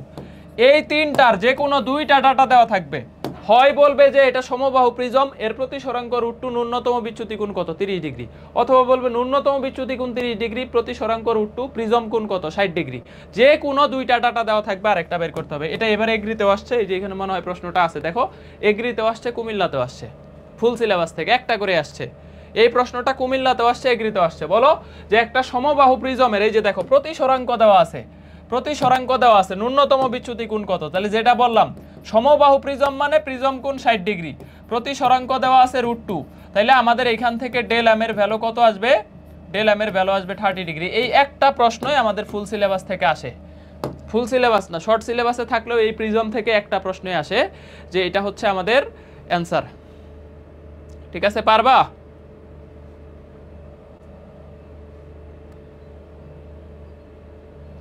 মিউ ইকুয়াল, এটার ফর্মুলা আছে mu equal sin a plus ΔM/2 আর নিচে হচ্ছে sin a/2। বাট এত ফর্মুলা দিয়ে করতে গেলে আসলে হচ্ছে সময় পাবা না। হ্যাঁ, এত ফর্মুলা দিয়ে, যে প্রিজম কোণ এটা হচ্ছে ন্যূনতম বিচ্যুতি কোণ আর এটা হচ্ছে প্রতিসরাঙ্ক, এটা প্রিজম কোণ, ন্যূনতম বিচ্যুতি কোণ, পরিচয়গুলো লিখে দিছি, পরিচয়গুলো এই যে আগের স্লাইডে লিখে দিছি। প্রিজম কোণ এটা হচ্ছে ন্যূনতম বিচ্যুতি কোণ, এই যে ন্যূনতম বানানটা বাংলা থেকে আসতে পারে, ন্যূনতম এটা বাংলা বানানে চলে আসে। হ্যাঁ, এটা হচ্ছে সিউ এর জন্য আসতে পারে, ন্যূনতম বিচ্যুতি কোণ। আর মিউটা হচ্ছে আমাদের প্রতিসরাঙ্ক, মিউ হচ্ছে প্রতিসরাঙ্ক। তাহলে যে কোনো দুইটা ডাটা দেওয়া থাকলে, তাহলে এটা এগ্রি এবং কুমিল্লা দুইটা ভার্সিটিতেই চলে আসছে, তাহলে ন্যূনতম বিচ্যুতি কোণ হবে 30 ডিগ্রি। সোজা কথা, এই তিনটার যে কোনো দুইটা দেওয়া থাকবে। প্রিজম কোণ সরাসরি বলবে না, বলবে সমবাহু প্রিজম মানে প্রিজম কোণ 60 ডিগ্রি, তাহলে প্রতিসরাঙ্ক √2 হইলে ΔM হবে কত? 30 ডিগ্রি। আবার দেখো এই প্রশ্নে বলছে সমবাহু প্রিজমের ন্যূনতম বিচ্যুতি কোণ মানে ΔM 30 ডিগ্রি, বলছে প্রিজমের প্রতিসরাঙ্ক কত? তাহলে প্রতিসরাঙ্ক √2 মানে কত? 1.41। এই যে কোনো দুইটা ডাটা দেওয়া থাকবে, যে কোনো দুইটা ডাটা কি দেওয়া থাকবে? এখানে দেওয়া থাকবে। এখন দেখো এখানে কিছু থিওরিটিক্যাল জিনিস আছে। প্রিজমের মধ্য দিয়ে যখন আলোটা যায়, প্রিজমের এই যে ন্যূনতম বিচ্যুতি অবস্থানে আপতন কোণ ইকুয়াল প্রতিসরণ কোণ, নির্গমন কোণ, ভেরি ভেরি ইম্পর্টেন্ট। আপতন কোণ, নির্গমন কোণ, আর I1 = I2, R1 = R2। দেখো এই যে প্রিজমের ন্যূনতম বিচ্যুতি অবস্থানের জন্য কোনটা সঠিক? একটা তথ্যই just, I1 = I2, R1 = R2। দেখো তাইলে আমাদের প্রিজমের ন্যূনতম বিচ্যুতি অবস্থানের জন্য আপতন কোণ ইজ গ্রেটার দ্যান নির্গমন কোণ, আপতন কোণ নির্গমন কোণের সমান হবে, সমান। এই যে আপতন কোণ ইকুয়াল হচ্ছে নির্গমন কোণ। আপতন কোণ প্রতিসরণ কোণ সমান না, কিন্তু I = R কিন্তু না। ঠিক আছে, I = R লিখলে আপতন কোণ ইকুয়াল প্রতিসরণ কোণ হয়ে যেত, বাট এটা কিন্তু না। আপতন কোণ আর নির্গমন কোণ সমান। ঠিক আছে, আপতন কোণ এবং হচ্ছে নির্গমন কোণ সমান, এই একটা তথ্য আমাদের সিইউতে চলে আসছে। তাহলে প্রিজমটা ভেরি ভেরি স্টার। প্রিজমটা যারা পড়তেছো এখান থেকে জাস্ট এতটুকু দেখলেই হবে, very very very very star. একটা ম্যাথই দেখায় দিছি, শুধু এই যে এটা, শুধু একটা ম্যাথ এখানে সার্কেল করে দিলাম, এই একটাই দেখবা এক পিসই চলে আসবে। যদি প্রিজম থেকে আসে এই ওয়ান পিস, এক পিস, মার্কেটে এক পিস চলে আসবে। দেখো আলোর বিক্ষেপণ বিচ্ছুরণ এগুলো আমরা অলরেডি ভৌত আলোতে পড়ে ফেলছি। তরঙ্গ দৈর্ঘ্যের সাথে সব ব্যস্তানুপাতিক, ঠিক আছে? দেখো তরঙ্গ দৈর্ঘ্যের সাথে সব ব্যস্তানুপাতিক, সব ব্যস্তানুপাতিক। এখানে আরো জিনিস বাদ গেছে,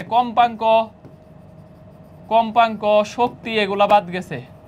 তাহলে যার তরঙ্গ দৈর্ঘ্য বেশি তার কম্পাঙ্ক কম, তার শক্তি কম। আর তরঙ্গ দৈর্ঘ্য আলোর বেগের সাথে সমানুপাতিক, আর তরঙ্গ দৈর্ঘ্য প্রপোর্শনাল অপবর্তন। এই দুইটা তথ্য আমরা জানি যে তরঙ্গ দৈর্ঘ্য আলোর বেগ এবং অপবর্তনের সাথে কি বলতো সমানুপাতিক, আর বাকি সবকিছুর সাথেই ব্যস্তানুপাতিক।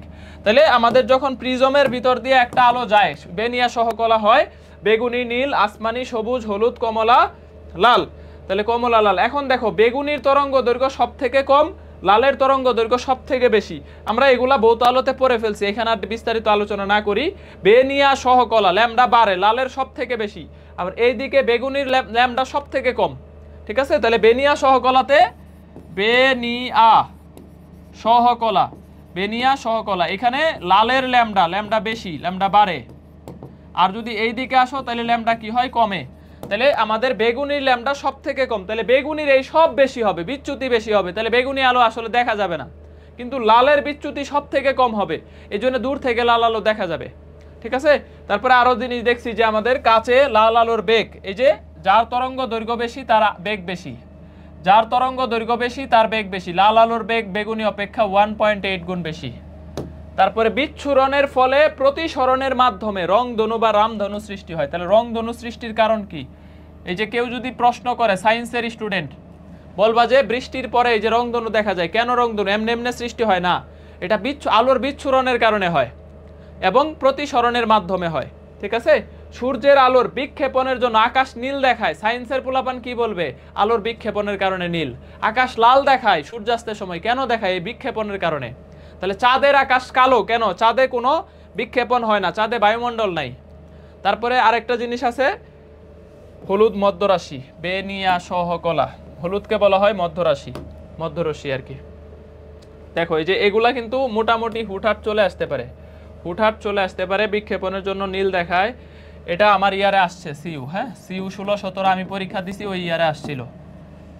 ওকে, তারপরে বীক্ষণ কোণ, এটার জন্য দূরের বস্তু বড় ছোট আর কাছের বস্তু বড় দেখায়। দেখবা আমাদের নরমালি চোখের সাথে একটা বস্তুর কোণ তৈরি হয়, চোখ থেকে একটা বস্তুতে, ওই যে আমরা যেটা বলি যে আলো হচ্ছে আবার আমাদের চোখে প্রতিফলিত হয়, আমরা ওই বস্তুর বিম্বটা দেখতে পাই।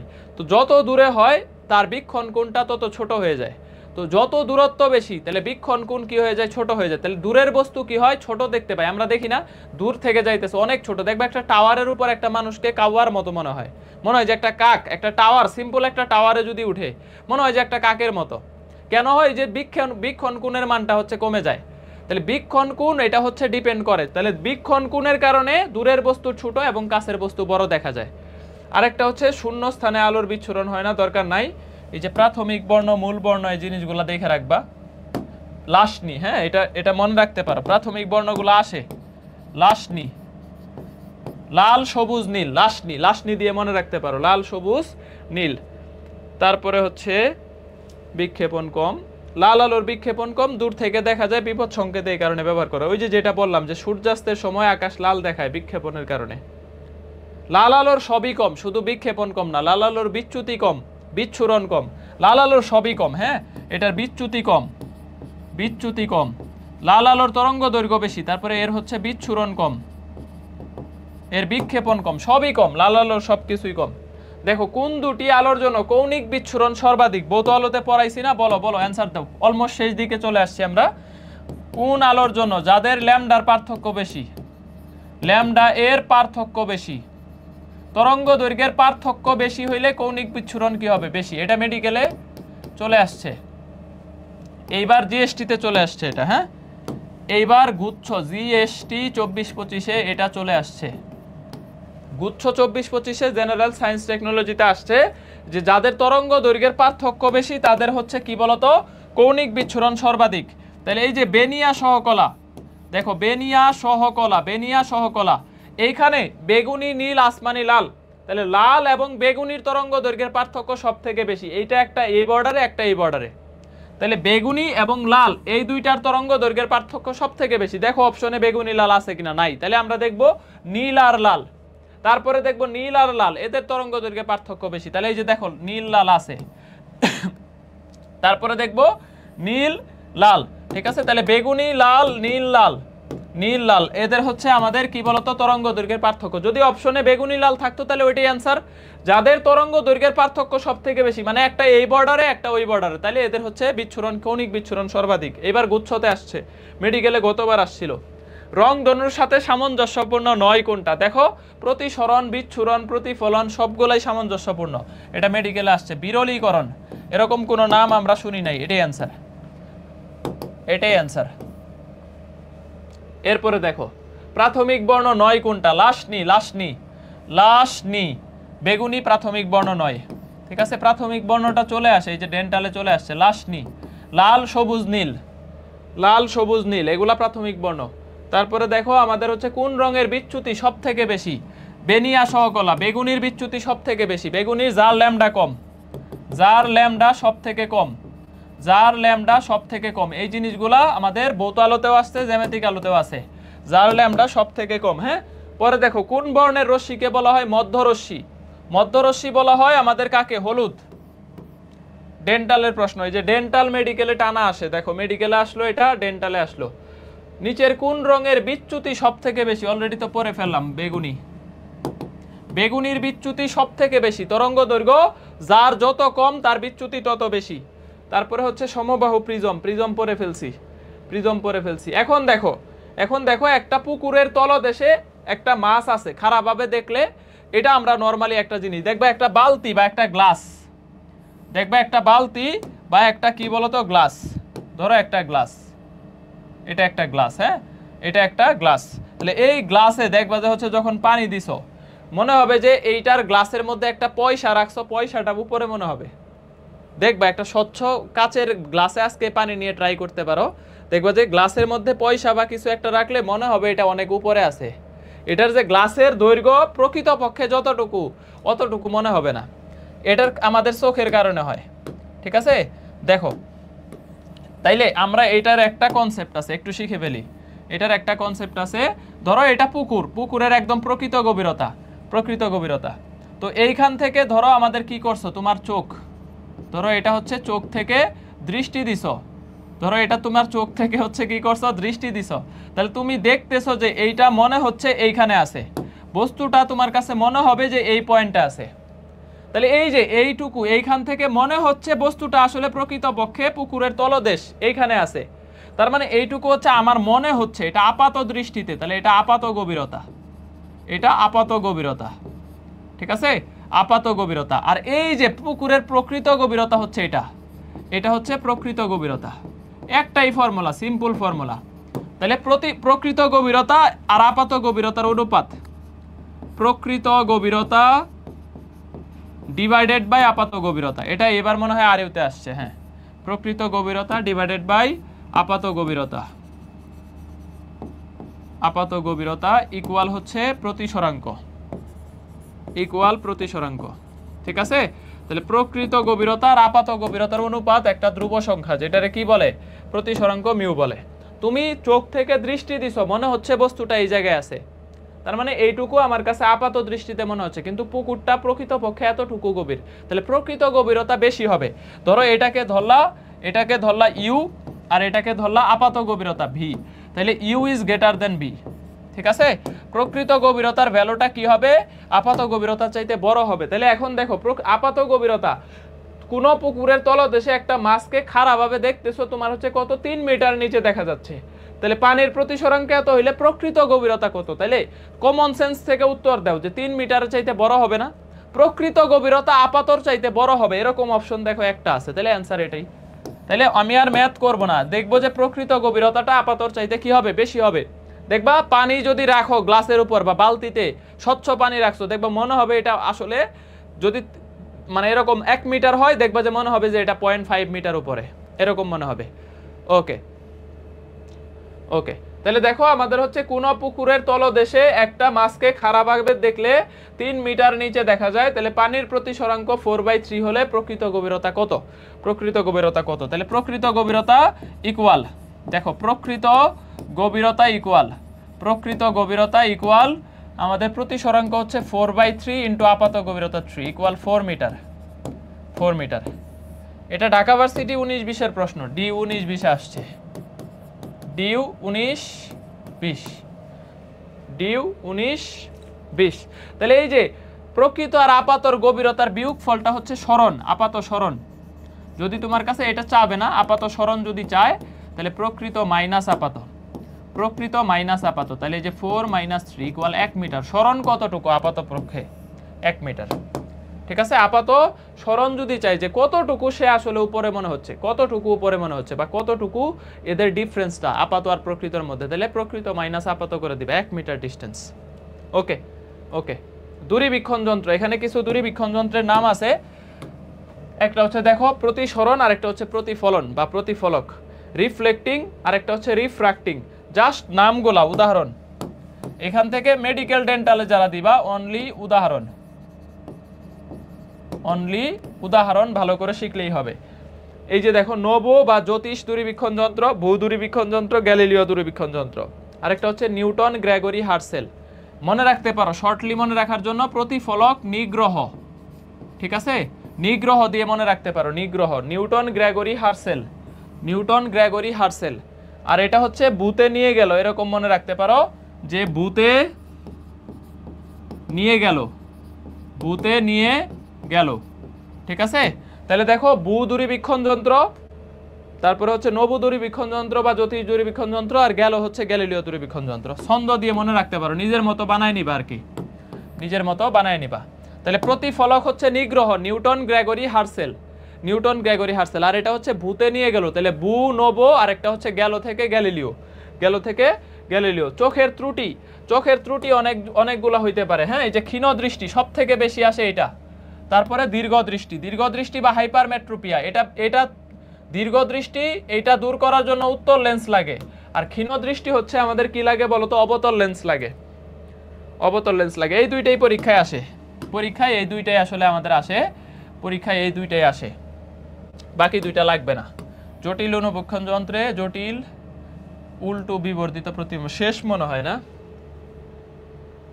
হ্যাঁ শেষ, অল্প শেষ দিকে। দুইটা স্লাইড আছে, দুইটা স্লাইড আছে। জাস্ট এইখানে থিওরিটিক্যাল এই জিনিসগুলো যেগুলো মার্ক করে দিচ্ছি, শুধু এই জিনিসগুলো একটু দেখে যাইলেই হবে।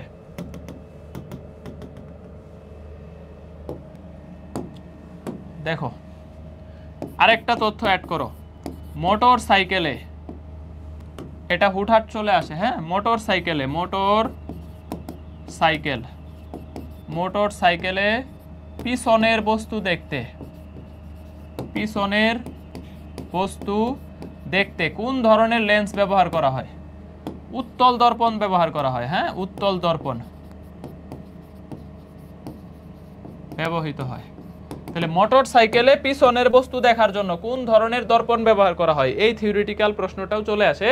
মোটর সাইকেলে আমরা উত্তল দর্পণ ব্যবহার করি ব্যাক সাইডে যে মানুষজন আসতেছে এটা দেখার জন্য। শুধু মোটর সাইকেল না, গাড়ি ঘোড়া সবগুলাতেই, সবগুলাতেই। দেখো ক্ষীণ দৃষ্টিতে কোন ধরনের লেন্স ব্যবহার করা হয়েছে? ক্ষীণ দৃষ্টি হইলে অবতল লেন্স, দীর্ঘ দৃষ্টি হইলে উত্তল লেন্স।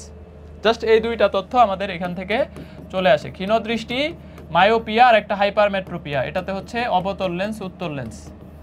মেডিকেলের জন্য লাগবে, ভার্সিটিতে এখান থেকে প্রশ্ন আসে নাই, এখন পর্যন্ত আসে নাই শর্ট সিলেবাসের বাইরে। তাহলে হচ্ছে আমাদের ক্ষীণ দৃষ্টিতে কোন ধরনের লেন্স লাগে? এই যে কনকেভ লেন্স, কনকেভস অবতল, আর কনভেক্স মানে হচ্ছে উত্তল। তাহলে ক্ষীণ দৃষ্টি অবতল লেন্স, আর হচ্ছে দীর্ঘ দৃষ্টি বা হাইপারমেট্রোপিয়াতে উত্তল লেন্স, একটা অবতল একটা উত্তল।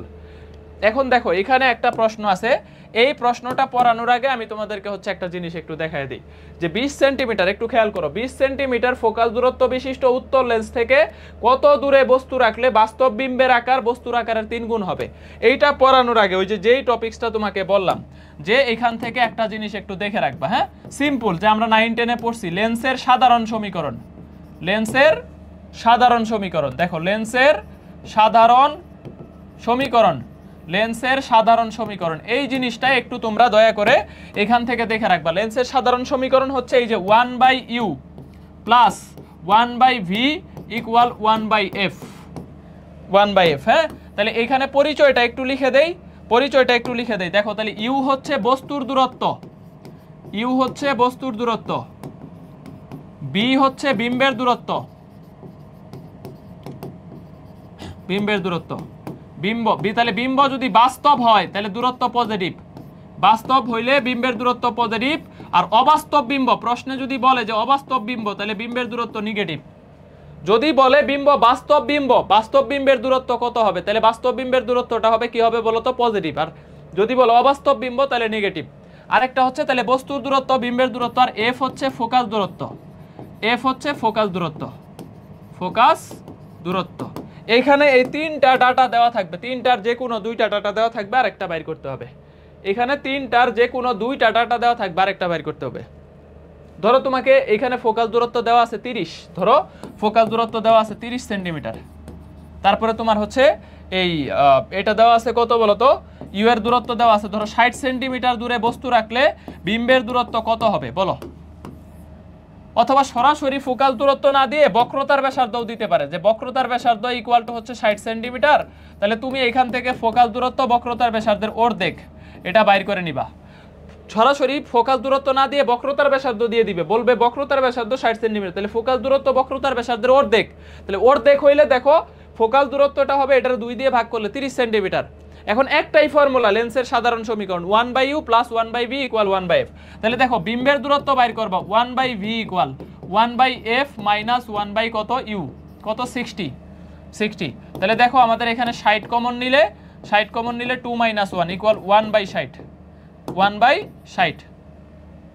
1/60 ইকুয়াল, তাহলে আমাদের কোথায় আসতেছে দেখো, সুতরাং ভি এর ভ্যালু আসতেছে 60 সেন্টিমিটার।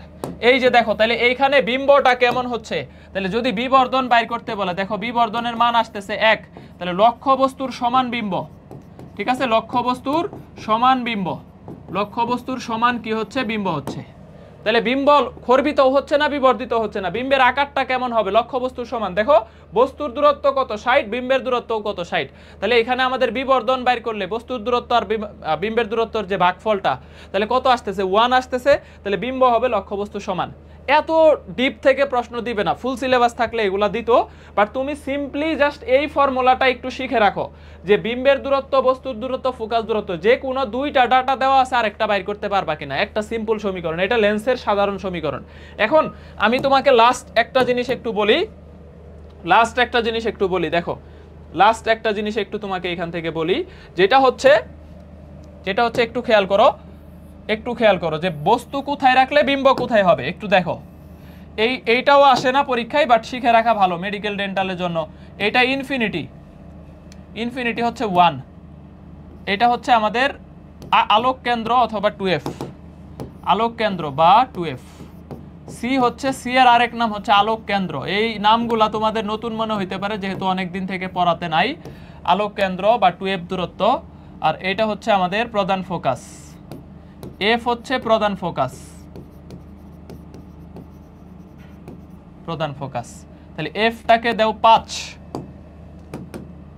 এটা দাও 1, এটা দাও 2, এটা দাও 3, এটা দাও 4, এটা দাও 5, ঠিক আছে।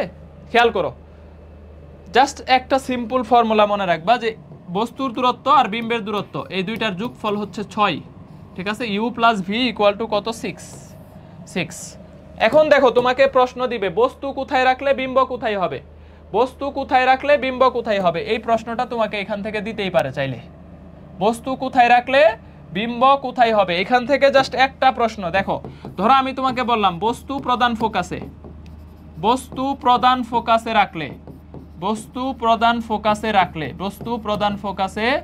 রাখলে বিম্ব।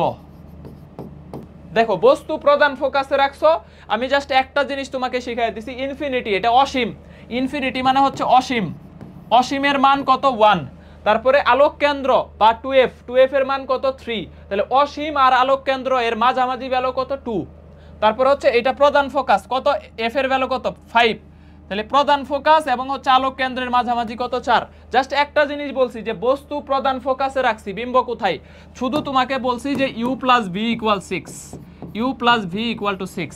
তাহলে দেখো প্রধান ফোকাসে রাখলে u এর মান কত হবে 5, তাহলে ভি এর মান কত হবে 6 - 5 = কত 1। তাহলে দেখো ভি এর মান আসতেছে 1, 1 মানে কোথায় অসীম। তাহলে বস্তু যদি প্রধান ফোকাসে রাখো বিম্ব হবে অসীমে, বস্তু প্রধান ফোকাসে রাখছো বিম্ব কোথায় হবে অসীমে হবে। তাহলে বিম্ব হবে অসীমে, বিম্ব হবে অসীমে, বিম্ব হবে। তাহলে বস্তু যদি প্রধান ফোকাসে রাখো বিম্ব যায় হবে কোথায় অসীমে হবে। u + v = 6 এই একটা ফর্মুলা দিয়ে ফুল সিলেবাসে এই তথ্যগুলো একটু শিখে রাখতে পারো যে বিম্ব প্রধান ফোকাসে রাখছো বস্তু অসীমে হবে। এখন আলোক কেন্দ্রের বামে বস্তু রাখছো ডানে বিম্ব হইছে, বামে বস্তু রাখছো ডানে বিম্ব হইছে, বিবর্ধিত হবে মাস্ট। কিন্তু দেখো তো এইটা থেকে এইটার দূরত্ব অনেক বেশি না, অনেক বেশি না। তাহলে বিম্বটা কেমন হবে দেখো, বামে রাখছো ডানে বিম্ব হইছে, বামে রাখছো ডানে বিম্ব হইছে, বামে বস্তু রাখছো ডানে বিম্ব হইছে, এই আলোক কেন্দ্রের বামে রাখছো ডানে হইছে, তাহলে বিবর্ধিত হবে। কিন্তু দেখো দূরত্ব অনেক বেশি, তাহলে বিম্বটা হবে অত্যন্ত বিবর্ধিত, বিম্বটা হবে অত্যন্ত বিবর্ধিত, বিম্বটা হবে অত্যন্ত বিবর্ধিত।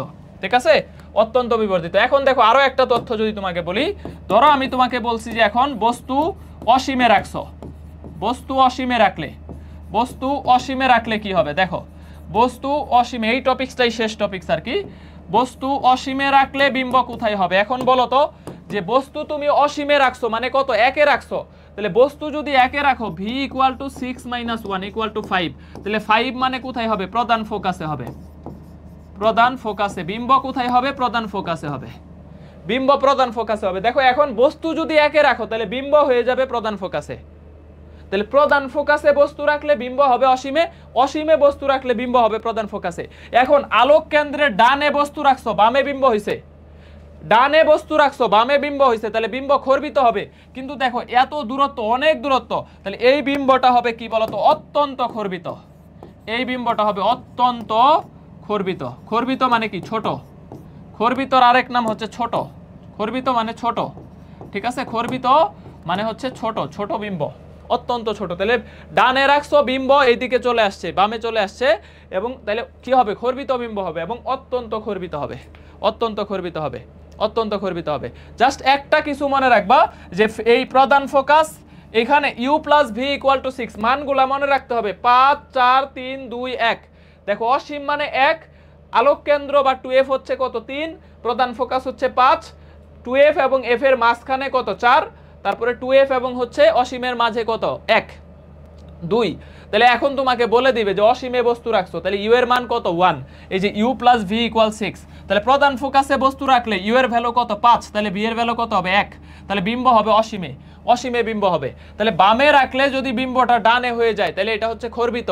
ঠিক আছে, তাহলে বস্তু বামে, দেখো বস্তু বামে মানে 2f এর বামে, 2f এর বামে, তাহলে হচ্ছে বিম্ব ডানে, ধরো এরকম হয়েছে বিম্ব ডানে, তাহলে এই বিম্ব কি হবে বিবর্ধিত হবে, তাহলে এই বিম্বটা বিবর্ধিত হবে। মানে এই পাশে আলোক কেন্দ্রের এই পাশে বস্তু রাখছো, এই পাশে বিম্ব হয়েছে, তাহলে এই বিম্বটা হবে বিবর্ধিত বিম্ব, এই বিম্বটা হবে বিবর্ধিত বিম্ব। এখন যদি উল্টাটা করো তাহলে বিম্বটা খর্বিত হবে, মানে বস্তু এই পাশে রাখছো বিম্ব এখানে হয়েছে, তাহলে বিম্বটা কি হবে খর্বিত হবে।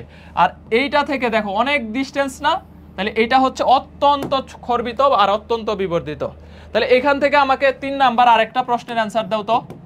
বস্তু আলোক কেন্দ্রে রাখলে, বস্তু আলোক কেন্দ্রে রাখলে, বস্তু আলোক কেন্দ্রে রাখলে বিম্ব কোথায় হবে, বস্তু আলোক কেন্দ্রে রাখলে বিম্ব কোথায় হবে বলো, বস্তু আলোক কেন্দ্রে রাখলে বিম্ব কোথায় হবে, এটা একটু অ্যান্সার দাও। যে বস্তু যদি আলোক কেন্দ্রে রাখো তাহলে বিম্বটা কোথায় হবে।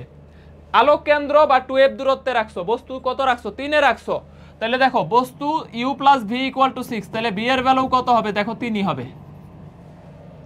দেখো বস্তু যদি আলোক কেন্দ্রে রাখো বা 2f এ রাখো, 2f এ রাখো, তাহলে আমাদের বিম্ব কোথায় হবে 2f এই হবে।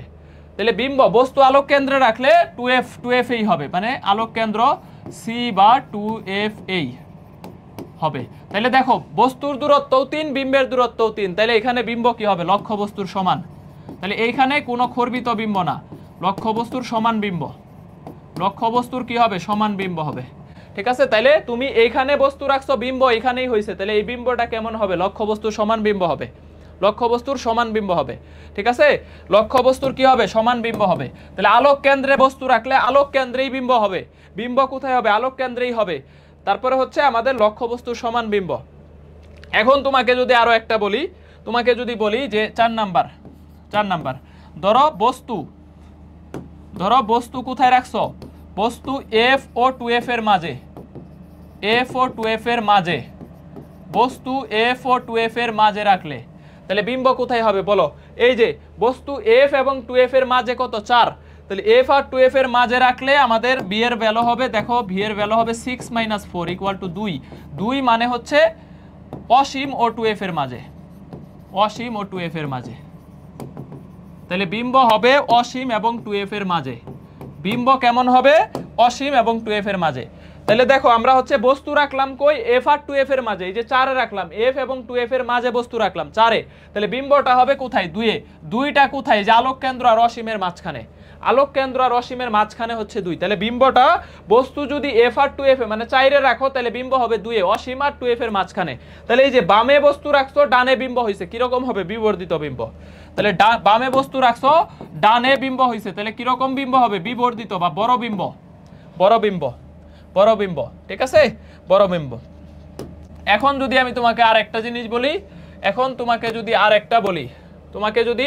আরেকটা বলি যে এখন বস্তু রাখতেছো তুমি কোথায়?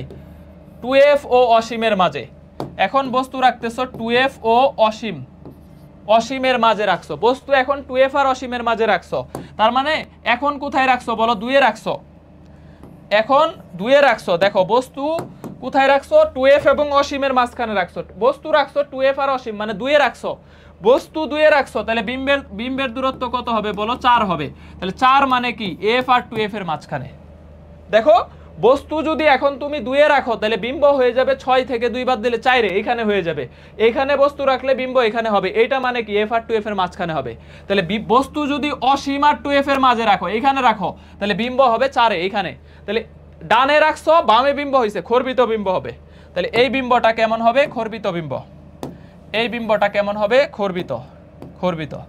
ঠিক আছে, এই বিম্বটা কেমন হবে? খর্বিত বিম্ব, খর্বিত। যদিও এত ডিটেলস দরকার নাই, যতটুকু পড়াইছি জাস্ট এইটুকু শিখলেই হবে। যতটুকু পড়াইছি শুধু এইটুকু একটু দেখে রাখলেই হবে, আজকের ক্লাসের লাস্ট প্রশ্ন, হ্যাঁ লাস্ট প্রশ্ন, যে 20 সেন্টিমিটার ফোকাস দূরত্ব বিশিষ্ট উত্তল লেন্স থেকে কত দূরত্বে বস্তু রাখলে বিম্বের আকার বস্তুর আকারের 3 গুণ হবে? বিম্বের আকার বস্তুর আকারের কি হবে? 3 গুণ হবে। বিম্বের আকার বস্তুর আকারের 3 গুণ হবে। কত দূরত্বে বস্তু রাখলে? ফোকাস দূরত্ব দেওয়া আছে, উত্তল লেন্স, হ্যাঁ। তাহলে বিম্বের আকার বস্তুর আকারের 3 গুণ হবে, 3 গুণ হবে, বলো।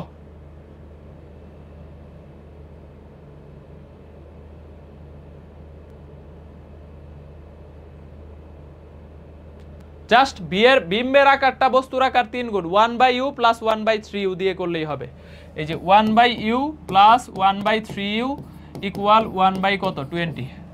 বিম্বের আকারটা বস্তুর আকারের কত? 3 গুণ। তাহলে 1/u + 1/3u = 20। দেখো এখান থেকে বের করো, 3u কমন নাও, তাহলে 3 + 1 = 1/20। বা u এর ভ্যালু আসতেছে, দেখো u এর ভ্যালু আসতেছে, দেখো 4/3 ইন্টু কত? 4/3 ইন্টু 20।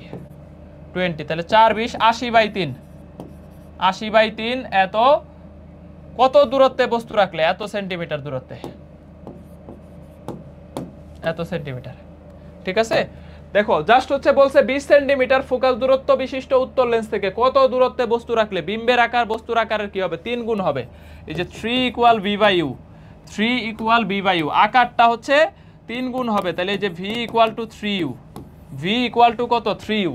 তাহলে v এর ভ্যালুটা 3u বসাও, 1/u + 1/v = 1/f। ফোকাস দূরত্ব দেওয়া আছে। তাহলে এই যে লসাগু করে দেখো, আমি এখান থেকে ইউটা বাইর করছি, আমি জাস্ট এখান থেকে কি করছি? ইউটা বাইর করছি। তাহলে ইউ বাইর করলে কত আসতেছে বলো? ইউ বাইর করলে দেখো, আমি আর গুণ করে দাও, 20 দিয়ে 4 কে গুণ করো, 3 দিয়ে ভাগ করে দাও, শেষ। 80/3 আসতেছে। এটার একটা শর্টকাট আছে, হ্যাঁ SBSL আছে, এটার একটা SBSL আছে। দেখো যে বস্তুর দূরত্ব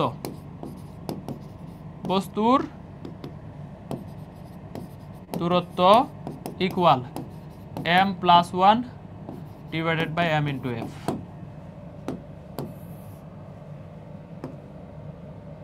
তারপরে হচ্ছে আরো একটা লিখে রাখি,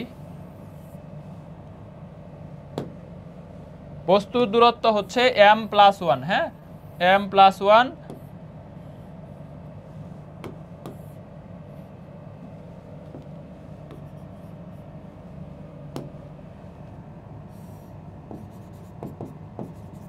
যদি প্রশ্নে বলে দেয় যে উত্তর লেন্স, দেখো এখানে বলছে বাস্তব বিম্বের আকার, এই যে বাস্তব বিম্ব বললে বিবর্ধন m+1 যত গুণ, m এর মান কত আছে বস্তুর আকারের 3 গুণ, 3 গুণ, তাহলে বিবর্ধনের মান কত 3, তাহলে 3+1 ডিভাইডেড বাই 3 ইনটু কত ফোকাস দূরত্ব।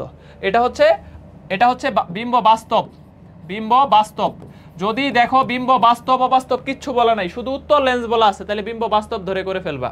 আর যদি প্রশ্নে বলে দেয় যে বিম্ব অবাস্তব, বিম্ব অবাস্তব, অবাস্তব, ঠিক আছে, তখন m-1 divided by m into f, শুধু এখানে মাইনাস করবা, শুধু এখানে প্লাস করবা। এটা খুবই ইম্পর্টেন্ট একটা শর্টকাট, প্রচুর ইম্পর্টেন্ট। এটা যদি ফুল সিলেবাসে থাকতো আমি এটাকে 100% দিতাম, এই ম্যাথটাকে যদি ফুল সিলেবাসে থাকতো এটাকে 100% দিতাম, বাট ভেরি ভেরি ইম্পর্টেন্ট। দেখো যে 20 সেন্টিমিটার ফোকাস দূরত্ব বিশিষ্ট উত্তর লেন্স থেকে কত দূরত্বে বস্তু রাখলে, বস্তুর দূরত্ব চাইছে, কত দূরত্ব বস্তু রাখলে কি চাইছে, বস্তুর দূরত্ব চাইছে।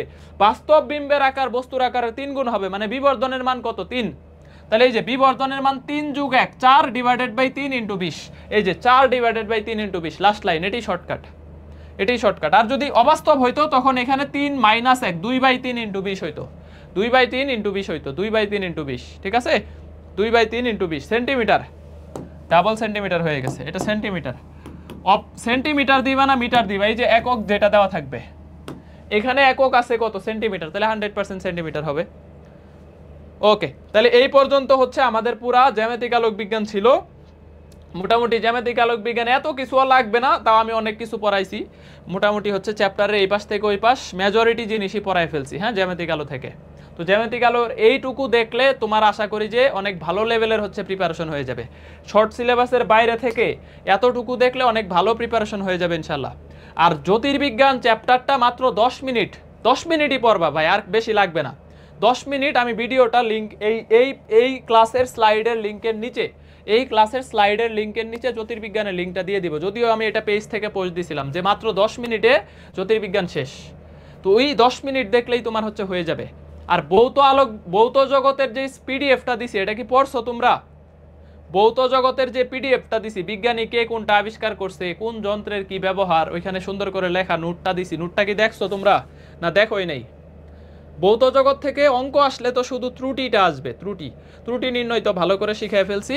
আর ওইখান থেকে হচ্ছে তোমাদের যন্ত্রের ব্যবহার সব অধ্যায়ে তোমরা আলাদাভাবে শিখছো, প্যারা খাবা না। কারণ এই হাইগ্রোমিটার জলীয় বাষ্প মাপে, বায়ুচাপ মাপে ব্যারোমিটার, তারপরে হচ্ছে স্ফিগমোম্যানোমিটার রক্তচাপ মাপে, সিসমোগ্রাফ দিয়ে ভূমিকম্প মাপে, এগুলা অনেকে মোটামুটি হচ্ছে শিখে ফেলছো। হ্যাঁ, ভালো থাকো, সুস্থ থাকো, আল্লাহ হাফেজ, আল্লাহ হাফেজ। ওকে ওকে।